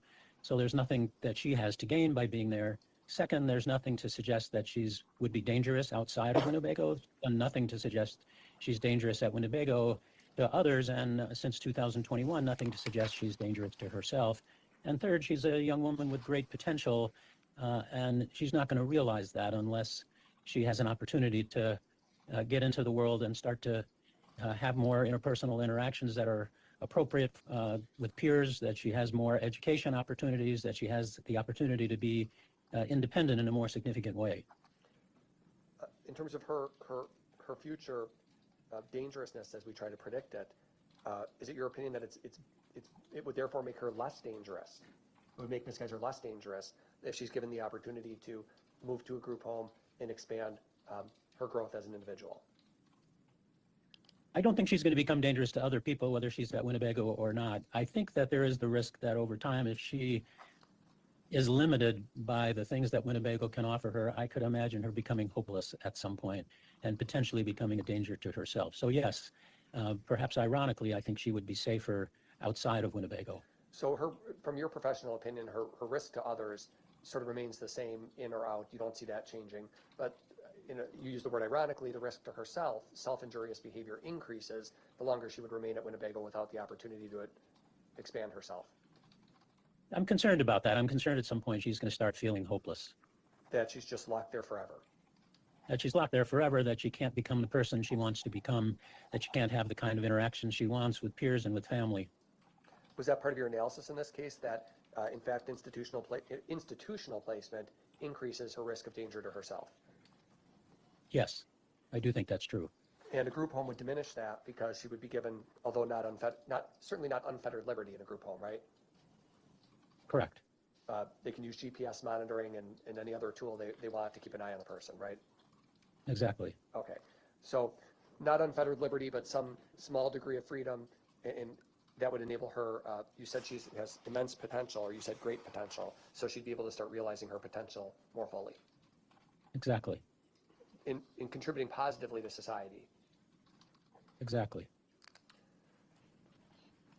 Now, it is possible that as Ms. Geyser lives her life, that there could be a reappearance, if you will, of psychotic symptoms. That can happen, right? Possible. So how does that get managed for an individual if and when she's released to make sure that if that occurs, it's addressed? How do we focus on that? Well, that's why I think it's so important that she continue to receive individual and group therapy, that she continue to work with psychiatrists, that she continue to work with a therapist. She is a very insightful young woman, and I am sure that if those symptoms return, which I think, by the way, is very unlikely, but if they were to recur, as long as she has people she's working with who she can talk with about it, I am sure they would be appropriately addressed. You indicate in conclusion section 3 that it's your opinion Winnebago Mental Health is not a, quote, healthy place for Ms. Geyser to remain. Do you still hold that opinion? Exactly. I do. And that has nothing to do with the staff. They have a very good staff and good professionals there. It has to do with Ms. Geyser's growth as an individual. That's fair. At your time at Winnebago, you had the opportunity, you had occasion to interact with people who had been housed there for many years, if not decades, I imagine. I have.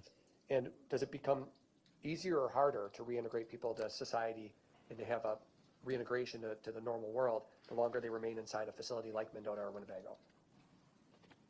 You know, it really depends on the individual, but certainly for Ms. Geyser, the longer she's there at this point, I think that the more challenging it's going to be to reintegrate.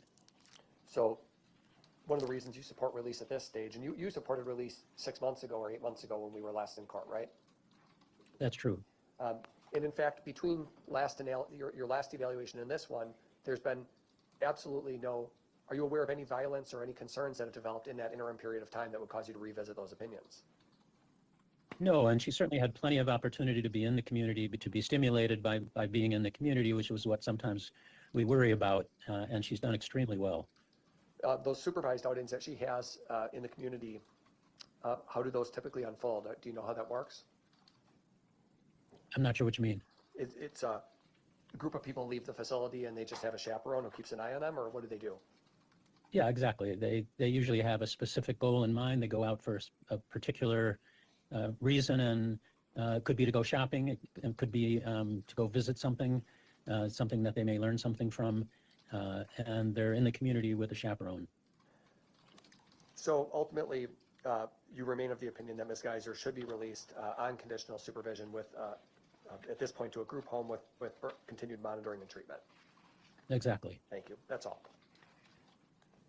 Cross-examination. And Dr. Robbins, it would be those individuals running that group home that would make the decision as to how and when Ms. Geyser could come and go from that group home, correct? Well, I'm not sure exactly. Usually there is a team that's working together. So it would be people from the group home working with the mental health providers who are working with her, and together coming up with a behavior plan. But that team, if we call them that, would be in charge of her comings and goings, correct? Yes, within the parameters that the judge sets forth.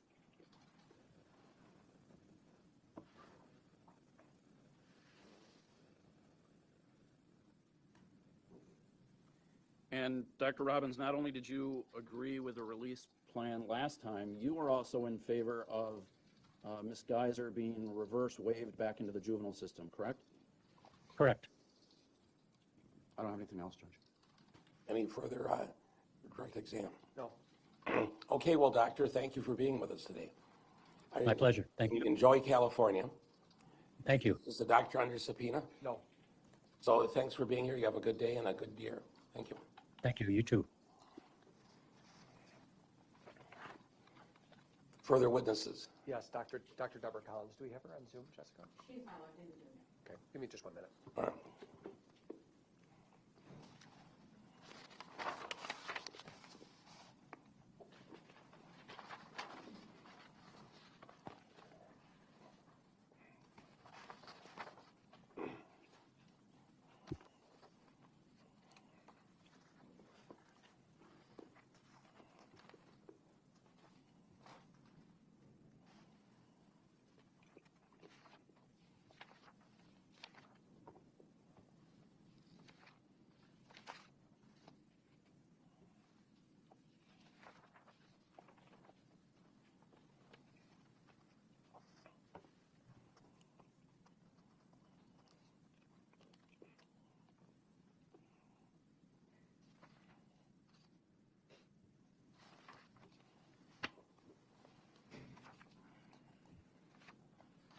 Keep an eye on Zoom.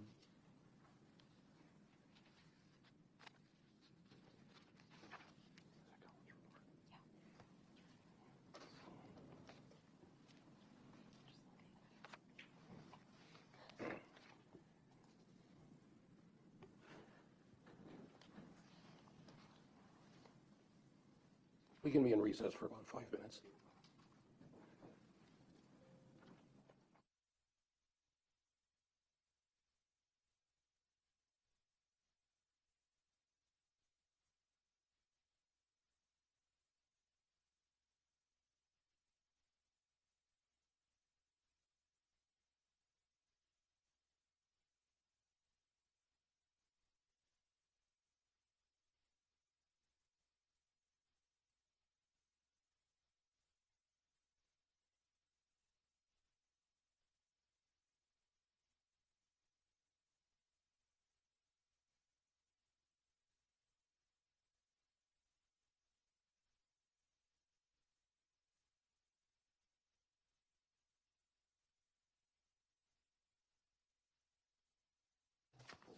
In the Geyser matter. Dr. Collins, are you available? Yes, Your Honor. Okay, well, I can see you and hear you. Are we prepared to call her as a witness? Yes, Your Honor. Defense calls Dr. Deborah Collins. Okay, Dr. Collins, I'm going to ask that you stand, raise your right hand. Our clerk will swear you in. Do you swear that the testimony you're about to give in this matter before the court shall be the truth, the whole truth, and nothing but the truth, so help you God? I do. All right, thank you. Please be seated. And then state your full name and spell your last name. Deborah Collins, DeborahCollins. All right, thank you. Attorney Cotton. Good morning, Dr. Collins. We've tendered exhibits A and B to the court. Judge, without objection, I believe it asks that those be received. Any objections? No objections. Okay, A and B are received. Thank you. Dr. Collins, you're a psychologist? Yes. And just briefly, could you describe your educational background? In 1998, I was conferred a doctoral degree in clinical psychology from the University of Hartford in Hartford, Connecticut. 3 years before that, I was conferred from that same institution a Master of Arts degree in clinical psychology. I also was conferred in 1987 a Bachelor of Arts degree from St. Norbert College. What licensing do you have? Since 1999, I have been a licensed psychologist in the state of Wisconsin. I am also now, for several years, a licensed psychologist in the state of Michigan. Are you the director for any special units here in the state of Wisconsin? I'm the director of the Wisconsin Forensic Unit. What does that mean? The Wisconsin Forensic Unit is a division of Behavioral Consultants, Inc. That's a company that I own. And the Forensic Unit is a division of that which is in contract with the Department of Health Services in the state of Wisconsin to conduct competency to stand trial evaluations throughout Wisconsin's 72 counties of adult defendants. Is that all it does, competency evaluations?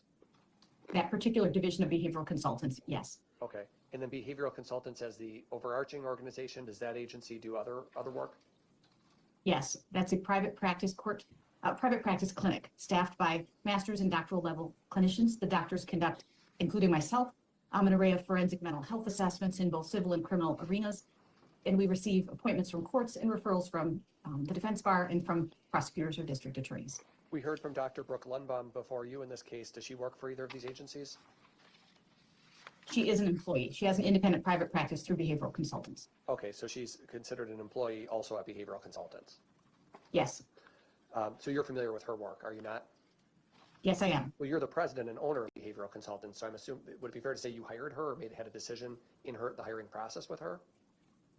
She completed her postdoctoral training under my supervision and under the supervision of Dr. Kenneth Smale, who has since retired. Okay, my question is, were you involved in her hiring or that was a different person who made that decision? No, I was involved in hiring her initially as a postdoc and then on staff. Got it. And you would agree that she does high quality work? Yes. Have you had an opportunity to review the other doctors' reports in this case? Yes. And you're aware that are there any common features, if you could speak broadly, are there any common features among all the doctor reports in this case? Yes. What is that? The bottom line common feature is that there's a unanimous support for Ms. Geyser's petition for conditional release at this juncture across the three doctors. When you reviewed the other reports in this case, did anything give you pause where you read another Dr. Lundbaum's report or Dr. Robbins' report and you thought they just got something glaringly wrong? No, stylistically we have differences. Certainly things we would emphasize there are differences, but I saw nothing glaringly that drew my attention or drew concerns for me. Stylistically, one obvious point is that your reports tend to be incredibly long, detailed, and thorough versus other doctors who might have a more condensed form of writing. For whatever reason, that seems to be the case, that my reports are longer. And yours is 37 pages in this case. Yes. When you undertook this project, this is not the first conditional release report you've done in this case. You've done others, right? Yes. And in fact, last time we were here, you were not quite there in terms of supporting Ms. Geyser's release, right? I did not support her conditional release most recently, earlier this year. You wanted to have more, if I remember correctly, you wanted more time to pass. That was one thing you wanted, was more time to pass. More time to pass coupled with other factors that I testified and wrote to about. Right, you wanted more opportunities for Ms. Geyser to go into the community, more privileges for her to be able to exercise at Winnebago, and you wanted to have continued monitoring to make sure there was no resurgence of any psychotic symptoms. Correct. I think there was also an emphasis on sort of her increased stress tolerance, so likely increased hours of employment. Yes, I remember that. So now, this report that you've dated December 9th, you started by discussing the standard for the court to consider. You are familiar with what the court has to reflect on in deciding whether to grant conditional release. Yes. Specifically, whether there's clear and convincing evidence that Ms. Geyser poses a significant risk of bodily harm to herself or others, or serious property damage. That's the narrow statutory question to be answered. Yes. And it's a prediction, isn't it? We don't know with 100% certainty anything. I would say from the perspective of a mental health professional in 2025, the issue is not a prediction so much as it is a risk assessment. So appraising what would heighten risk, what would mitigate risk. So we know we can't predict the future, I guess is what I'm saying. How did you do a risk assessment in this case, doctor? I did a risk assessment by reviewing the totality of information. So all the records that were available, including with my office, with the Winnebago Mental Health Institute, the other reports that are in the record. I also used structured professional judgment tools to make sure that my review of the risk factors wasn't just from the hip, if you will, or based on my own experience, but it drew from the literature and what we know from the literature that places someone at heightened risk for violence and what also can mitigate risk. And then I certainly met in person with Ms. Geyser and conducted a 2-hour clinical interview with her to get an update from her perspective about how she's been doing. You looked at Ms. Geyser's educational history? Yes. As well as her medical history? Yes. As part of this evaluation, doctor, as part of your report, did you re-review prior competency reports and other evaluations that were done? Yes. You reviewed a competency report from June of 2014 by Dr. Lundbaum, did you not? Yes. And a competency report from earlier in June of 2014 by Dr. Robbins. Yes. You reviewed medical records from Ms. Geyser's first hospitalization at Winnebago from August to December of 2014. I would say I reviewed the summaries of those, so I've not reviewed the thousands and thousands of pages in preparation for my report today, but I had those summarized and reviewed all the old reports that have been done, including with my office. Why did you want to go back and read summaries from 10 years ago and competency reports from 10 years ago? What's the point of that? In this case, one could be biased by simply having contemporary information if someone's doing very well for the last 6 months. I wanted to see what the longitudinal course in this case and for Ms. Geyser is. What are her vulnerabilities? What are her strengths? How far has she come? And I wanted to be reminded of the totality of that, not merely the past 6 months. Another bias could just be that you could rely on your memory, and sometimes memory is faulty, so you want to go back and re-review the reports to make sure you're recalling things correctly. Certainly. So you did all of that. You also reviewed the summaries that existed from her second hospitalization at Winnebago from December of 2015 until March of 2016. Yes. In fact, there was a Chapter 51 detention that took place back then when Morgan was still a child, and you reviewed summaries of records from that. Yes. One thing that jumped out at me on page 9 of your report, Doctor, was that you had reviewed an intake assessment from Jesse Andrews, who was an LCSW at Winnebago. Do you remember that? Yes. Are you aware of the fact that Miss Andrews is now the director? She's no longer treating therapist. She's the director of Winnebago. No, I was not aware of that. Okay. You haven't talked to Miss Andrews recently, have you? No. Okay. You also reviewed records from Miss Geyser's third hospitalization at Winnebago, and again looked at the summaries of those records as well as a reverse waiver report that came through in 2015. Yes. And this is all of these reviews, even though you've done previous conditional release reports, all of the review that took place here was a de novo review, if you will, a new review of everything yourself when you were assigned this task, right? Yes, as I indicated in my report, from a report perspective, I copy and pasted those sections from earlier reports. From a in fact perspective, I also read and reviewed the content. I didn't merely copy and paste, for example. Got it. So when we see a lot of the same language between the two reports, it is a copy and paste, but you yourself go and re-review everything to make sure you're remembering it correctly. Correct, and I wrote what I'm copying and pasting. I'm not lifting from some other document. They're Yes. from my independent reports. What is Ms. Geyser's current clinical presentation? You said you met with her. I did. How would you describe her presentation? I would describe her clinical presentation as, in appearance, more akin to male than female, but consistent with her recent identification as a transgender male, and that occurred following the evaluations earlier this year for conditional release. She was bright and engaged. By bright, I mean alert and engaged. She was cooperative. She maintained her emotional control, acknowledging she was a bit anxious, which isn't unexpected given the purpose context of the evaluation. There were no signs of acute emotional distress, and there were no signs of acute psychosis. So her reality contact was in place. You know how to look for things like that because not only do you have a history with Ms. Geyser, but you have a history with hundreds or thousands of other patients, right? Yes. And with Ms. Geyser specifically, you've had times where you've met with her in the past where it's evident to you as a professional that she's exhibiting delusional symptoms. Yes. And Ms. Geyser herself said unequivocally to you, unequivocally acknowledged that she was delusional. She believed it and recognized it. Fair? Yes. And therefore, she did have psychotic symptoms years ago, correct? Yes. Interrupt me if you want. I think maybe we're both going to answer the same question. The etiology of that, if you will, there can be a number of reasons why those symptoms were exhibited. Would that be fair to say? Yes. Trauma could be one example. Naturally occurring psychotic condition could be another. There could be a number of reasons why one would have vivid childhood imaginations can sometimes manifest themselves as delusional. So there's a lot of reasons why we might see that as a professional. I would say that, for example, vivid childhood imagination is not the equivalent of a delusional belief, but when you're evaluating someone who is 12 years old, it can be challenging to name it properly, but you know what you see. In other words, it's still distorting the individual's reality contact, whether it is an intensely held fantasy and or has some delusional or psychotic underpinnings. And there's been many years of treatment with Ms. Geyser where she's received antipsychotic medication, and then eventually that was weaned off, right? Yes, Or it was reduced, I should say. She was weaned off of that, right? yes. Do you agree with that approach as a clinician, that to wean somebody off of these antipsychotic medications to see how they respond?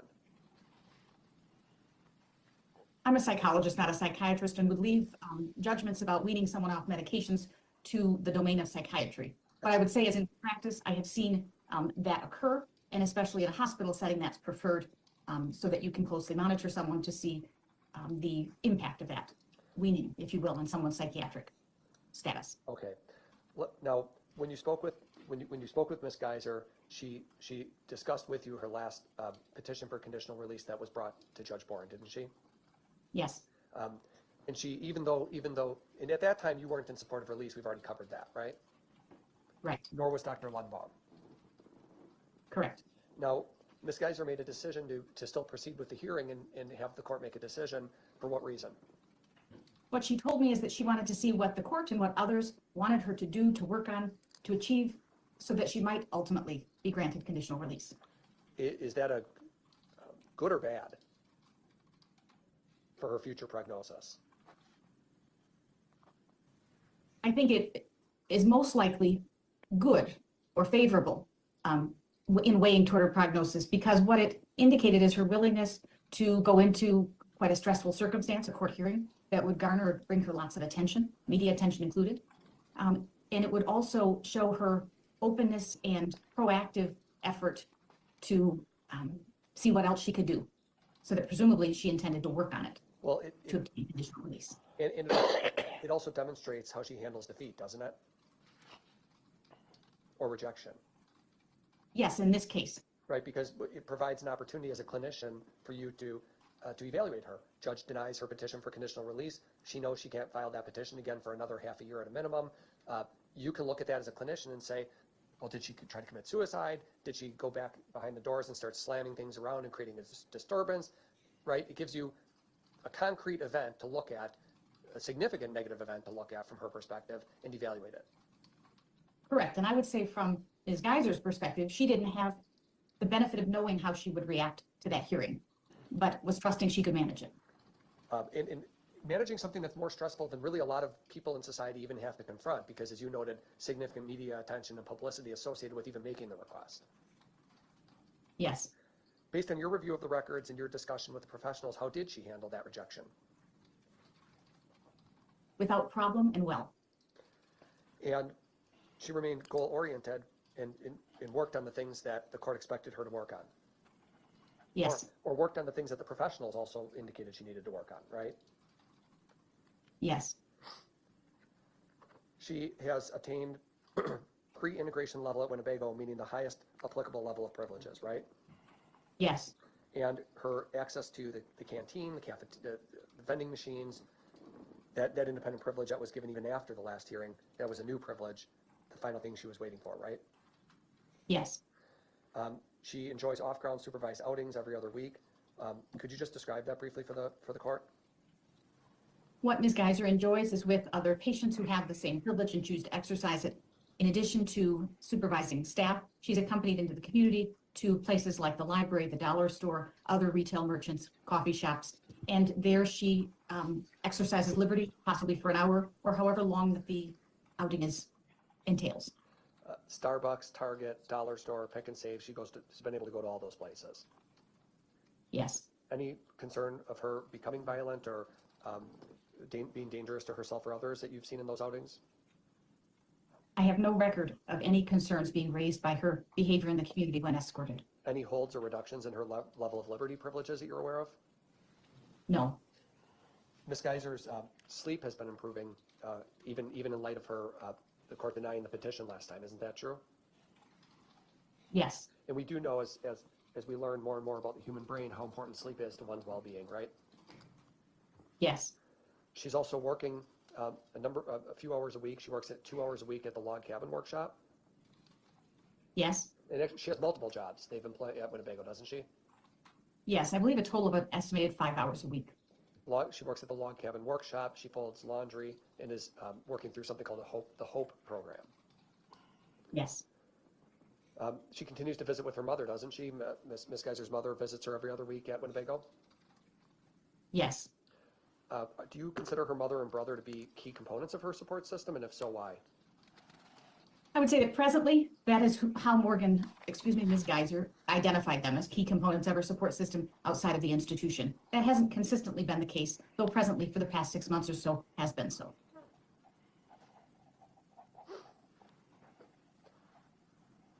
There was an evaluation that took place last year, 2024, in May, where autism spectrum disorder was identified. Is there anything about autism that gives you a concern in this case about her being violent or dangerous to herself? No, because I've not seen that report, and nor have I seen outside of that report, and independent of it, a history of that diagnosis applied to Ms. Geyser. So Go ahead. She only received that in the context of that evaluation, and I requested that report multiple times and never received it. So I can't really speak to the diagnosis. I don't know the basis of it. Okay, autism isn't known as being a condition that connects with violence, is it? Not necessarily so. Ms. Geyser is also focused on her physical health while she remains at Winnebago, isn't she? In the past 6 months, she has been so, yes. She's been running on the treadmill for up to 17 minutes at a time, and is proud of that, isn't she? Yes, once a week, as I recall. She's able to practice yoga and walk around the grounds with another patient, sort of at her own liberty, right? Yes. And Ms. Geyser's keeping active by writing books and performing her art, right? Yes. Is Ms. Geyser compliant with her medication requirements, as far as you know? Yes. Any concern there? None that I'm aware of, no. Looking to the future, if her petition is granted, does Ms. Geyser express, in your professional opinion, does she express rational views about what her life might look like? Yes. What are those views, and why are they rational? Well, what she recognized and told me so and identified are rules that she would likely or may be subject to on conditional release, that she was likely to reside in a group home, though hopes at some point she would obtain an independent residence. She didn't have any unrealistic goals about that area of her life, about her employment. For example, she told me she'd essentially take whatever she could get in terms of employment. She wants to begin, I guess, her life outside of the institution and recognize that she would be subject to a whole host of expectations and rules and what could happen if she violated those. So she recognizes the significant quantity of rules and restrictions that will be imposed by the court? Yes. Meaning, you mentioned in your report, ankle monitoring, a GPS bracelet, internet use monitoring, treatment appointments with doctors, medication management, a variety of things like that. Yes. Ms. Geyser hopes to engage in volunteerism at some point in her life, maybe an animal shelter, and to maintain a purposeful life. Is that what she expressed? Yes. I noticed that in your report, you indicated she hasn't had a recurrence of panic attacks since her last conditional release hearing. Why did you note that? Is that important? What she told me is that she's not had a recurrence of panic attacks. There was nothing in the record to suggest to the contrary. It's important because it talks about or speaks to her ability to cope with stressors in her current environment and vulnerability to destabilize in terms of a panic attack under stressful circumstances. And maybe this ties into what we discussed earlier, Dr. Collins, but you noted that there's been no recurrence since the last conditional release hearing. Isn't that significant because had she responded to that stressful event with panic attacks and destabilization, that certainly would give you concern about her release to a group home, right? Yes, it wouldn't be a bar to her release to a group home. It just might speak to her vulnerabilities and readiness. Right. So there's not only does she appear ready, but there's also a level of maturity and insight that she's exhibiting about how to handle stressful and negative situations. Yes. Why is her wellness recovery action plan something that you described in your report? I described it because She provided it to me. It was highly detailed, and it gave me something that she had prepared independent of merely talking to a conditional release examiner of how she had thought through her plan. Was this something you told her to put together? No, So it's her own plan. I mean, how did she come up with this, as you understand it? Did she work on it with her therapist at Winnebago?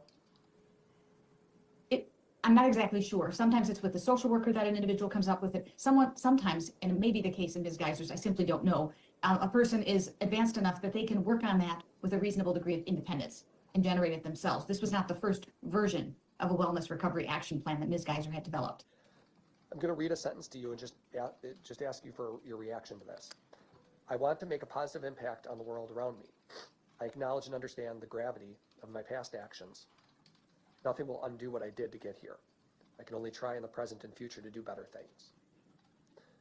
You quote that, it's not a sentence, it's more of a paragraph, but you quote that in your report. Who wrote that? Ms. Geyser. How did that come, how did you come to get that statement? Did you ask her how she felt about the crime that she committed when she was 12? That particular statement was written in the context of the Wellness Recovery Action Plan by her.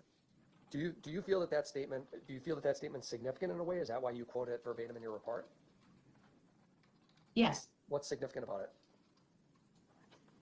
What it told me is at the very least what she wanted someone else who read that to see and what she wanted to say about her goals if she's granted, moving forward and if she's granted conditional release.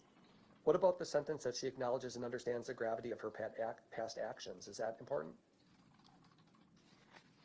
Yes, coupled with all that we know about Ms. Geyser and what she talked to me about the index offense.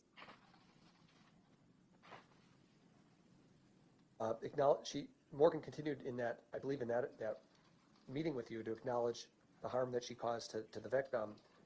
And you state in your report that Ms. Geyser said she hates it. Her friend was the only one who cared and was loyal and trusted her. She hates that she did what she did and feels that she was a different person back then, 10 plus years ago. Yes. After the offense, she struggled for years to forgive herself. Isn't that what she expressed to you? Yes. There's chunks of her childhood that she has trouble recalling now when she reflects back on some of the events that happened. Yes. When you do your risk assessment or when you perform risk assessments to try to figure out if a person is going to be a danger in the future, you do want to look at stressors is it important to talk to someone about stressors they might face in the future? Yes, if they're amenable or will talk with you. Did you ask her to recall any stressors that she might face? Did you ask Ms. Geyser that question? Yes. And how did she handle that, or how did she respond? Well, what she told me is that she recognized that she hasn't been an adult in the community. She's essentially spent the last over a decade in institutional settings. So she knows there's a lot she doesn't know, if you will, about handling adult responsibilities. She also knew that there are cases likely to garner her attention, unwanted attention in at least some or many instances. And she likened that to in the institution where, of course, as patients come into the institution, they become aware that Ms. Geyser, the Slender Man case-related person, is in the institution. And so in the institution, she's garnered unwanted attention from other patients. Over time, she's learned a principle for her is that she doesn't want to talk about it, at least not with those patients. And that she doesn't want the index offense to be the source of her, to be the source of unwanted attention or to feed that.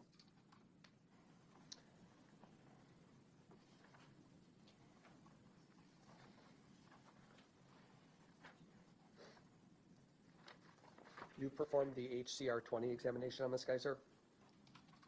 I didn't perform it on her. I used that as a structured assessment tool for the data that I had. So it's not a psychological test that you perform on someone. I guess that's what I'm saying. Got it. It's a tool that you relied on.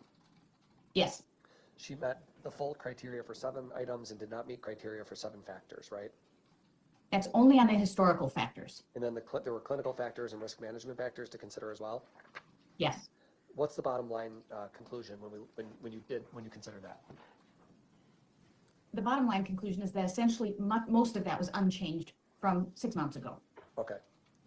So it told me that there still remains and will always remain for Ms. Geyser, in fact, some historical risk factors that place her at elevated risk for violence as compared to an individual who did not stab a peer 19 times over 10 years ago. That's unchanging. It's a historical factor that cannot be changed and will always be there. Correct, but when we look at dynamic factors or factors that can be changed, that are amenable to treatment, then her history in the last 10 years also demonstrates several protective factors that she has and factors that are about her that are amenable to intervention and treatment, and at this juncture, I believe make her ready for conditional release. What are those protective factors or dynamic factors? The protective factors include her intellectual resources and her capacity for problem solving. She has improved coping skills for managing stress that she has worked on and developed with the assistance of years of treatment and the treatment team she has at Winnebago. She has an demonstrated improved capacity for self-regulation, emotional self-regulation. So managing stress in the institution, decreased frequency by, to use fantasy or to use, I guess I would say fantasy or retreat into herself for coping. And she also has an expressed motivation to proactively pursue a pro-social life course moving forward. Her compliance in the institution is remarkable, both with medication and with treatment. Her lack of behavioral management problems in the institution, her lack of violence toward others in the institution and toward herself.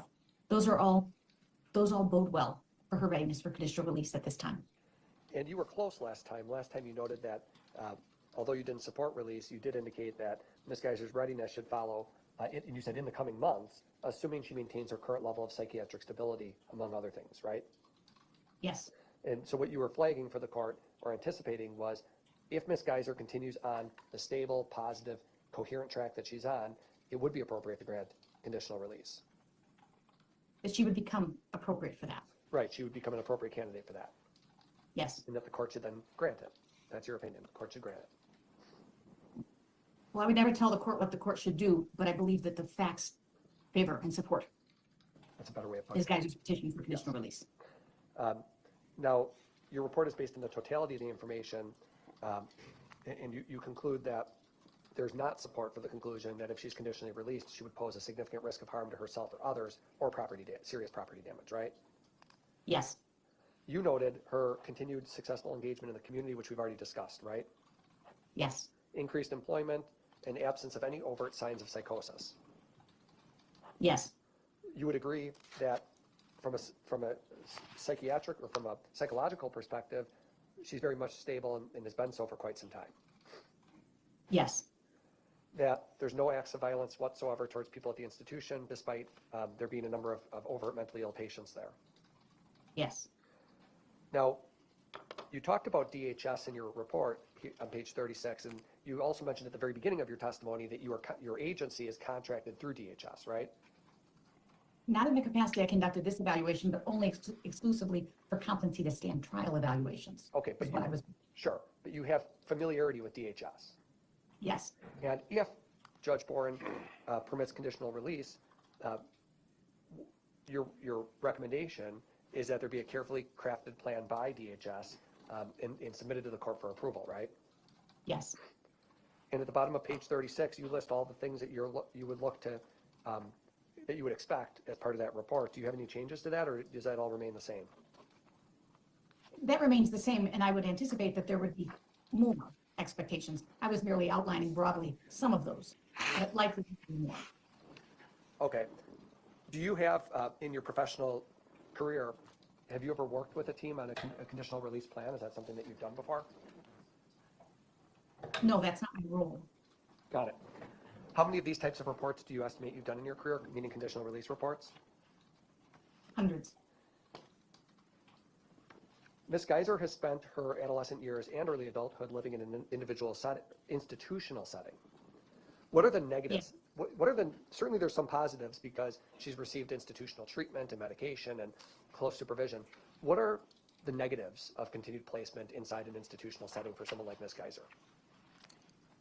Certainly the ongoing exposure to pathology, to mental illness, as compared to wellness, that is not a positive overall, although there may be, as with any experience, some silver lining to that. The exposure to patients who at times are violent, who test limits, who can colloquially get in your face, if you will, say negative things about you, and having to cope with that. You also, it's the absence, what you don't have in an institutional setting. What you don't have is as you move through adolescence and into early adulthood, you don't have the natural demands that occur to adolescents and to folks in early adulthood to obtain employment, your first job, for example, to have the expectations of an employer placed on you, having to get up in the morning to be or stay up late at night to maintain responsibilities of employment. The social experiences that we go through during adolescence that help us mature, the bruises, the emotional bruises that we get, or the highs and the lows of adolescence. So I would say the exigencies of adolescence and adulthood aren't faced in a natural way in an institutional setting. And so in that sense, Ms. Geyser comes up short, if you will, by nothing ever choosing or doing, okay, as she approaches conditional release. So because of that, she'll need accommodation, she'll need support as she learns those things that she hasn't had the experiences to learn to this juncture. Is there, do you have a concern, do you have a concern about hopelessness at some point if Ms. Geyser becomes a greater risk for self-harm, if not given some meaningful opportunities to progress to the next gradual phase?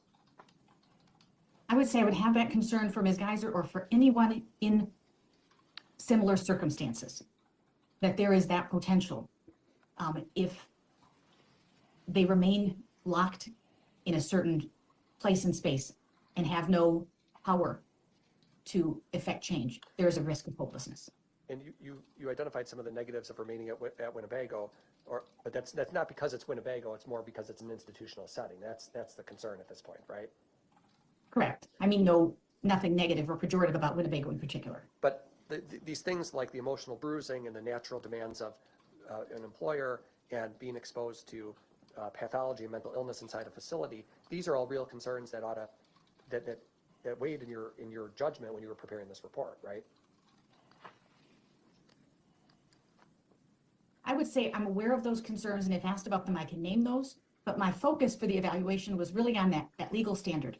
Does Ms. Geyser pose a significant risk of bodily harm to self, others, or serious property damage if conditionally released? That was really my focus. And with that focus, it's my opinion, the facts favor her petition. Thank you. That's all. All right, thank you. And cross-examination. No, thank you for being here, Dr. Collins. No questions. Thank you. All right, thank you, doctors. Doctor under subpoena? No. All right, well, thanks for testifying today, doctor. You have a good day. Thank you, Your Honor. All right, Good day. then we'll, further witnesses? Yes, we have two. Could we recess for 5 minutes and I'll see? Sure, we can do that. Yeah. Status. Holly, Is this, let's just, it's 11:45. If we recessed at this point, came back at, say, 1:15, perfect. how's that for the state? That's fine, Judge. I don't anticipate these witnesses being lengthy. No, 15 minutes or 20 minutes each. All right. So we can have them ready to go right at 1:15 or continue with them now. Well, I'm looking at what happens after the two witnesses. After the two witnesses, both sides would be prepared to argue and the court render an opinion or take it under advisement. All right, I agree. all right. Well, if the witnesses are short, let's do them now. Okay. Let me Then just- take a lunch recess and then come back for argument. Okay, if you give me 5 minutes. Sure, go ahead. See if they're ready to go. Sure. All right.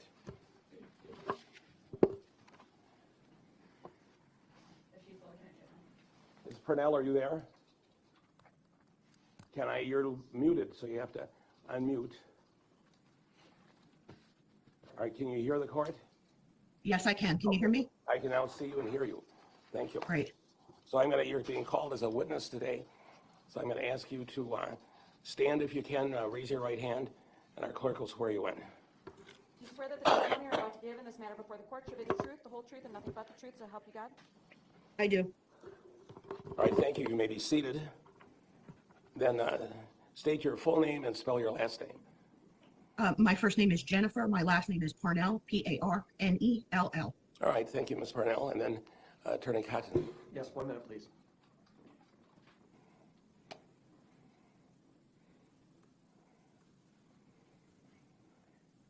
I just want to put on the record, Judge, that Ms. Geyser does give her consent to have this witness and the next witness. These are treating therapists and professionals who have worked with her at Winnebago. She does give permission for them to speak about her medical records and medical conditions.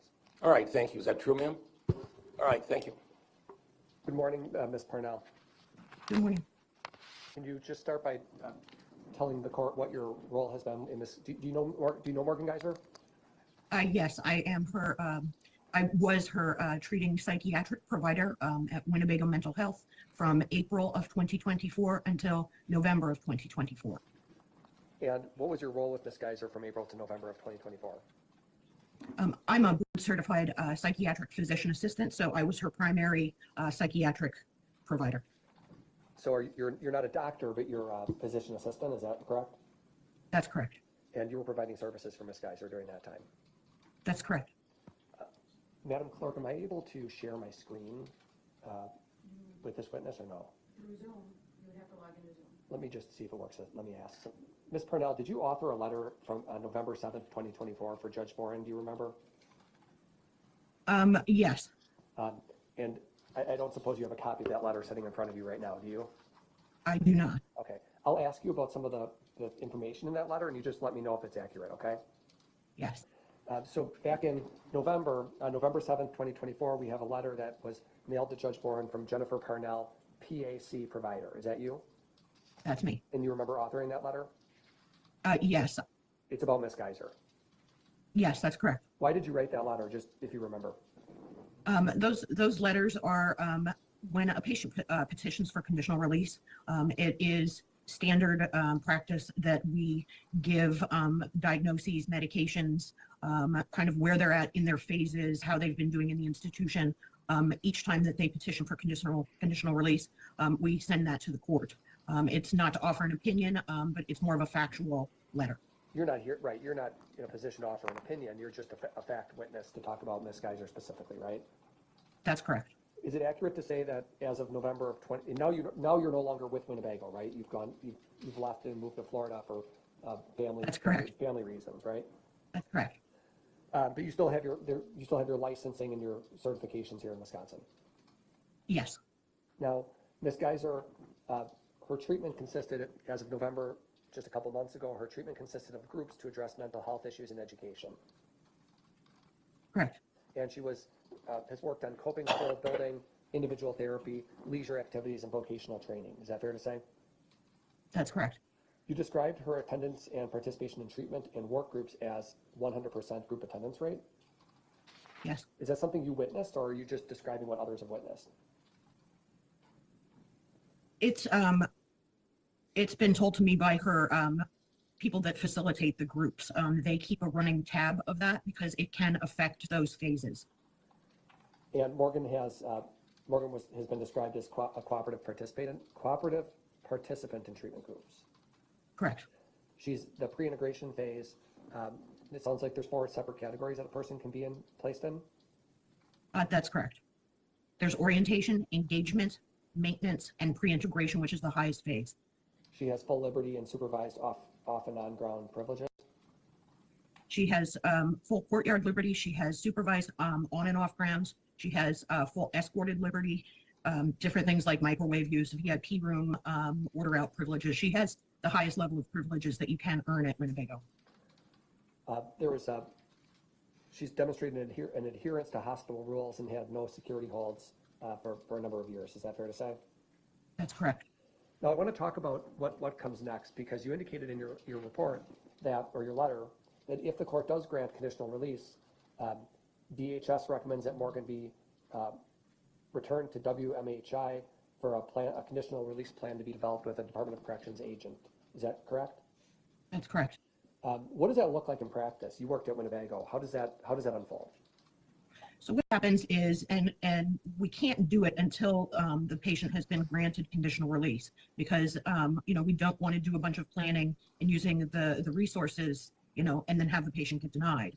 So once that they have been granted conditional release, there is a whole team of DHS workers, people in the community, as well as whoever the treating provider is, which would be at that time would have been myself, her social workers, just everybody that's kind of involved in her care, her therapist, and we all meet, on an initial basis, and then usually at a weekly basis to establish a plan of care. Where will she go on discharge?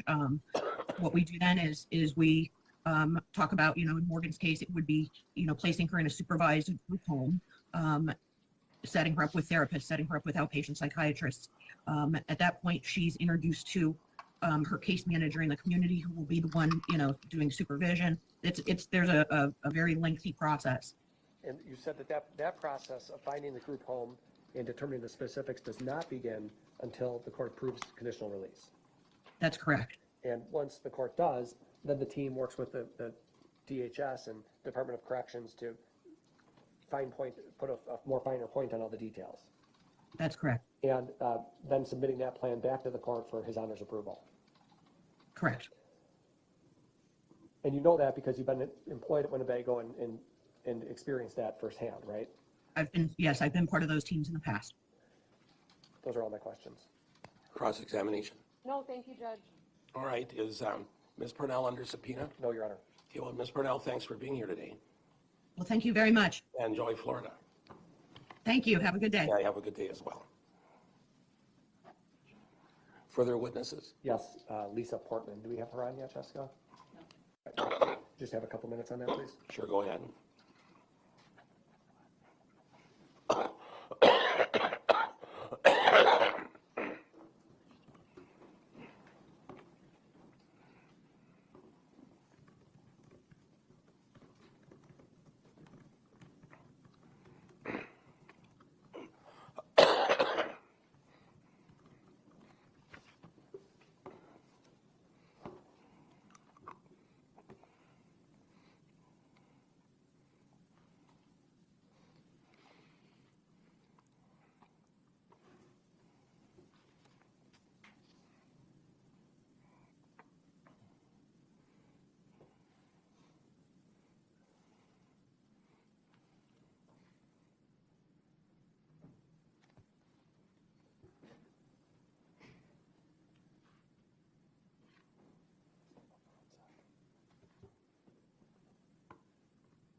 Can I just step out for 1 minute? Go ahead, we'll be in recess.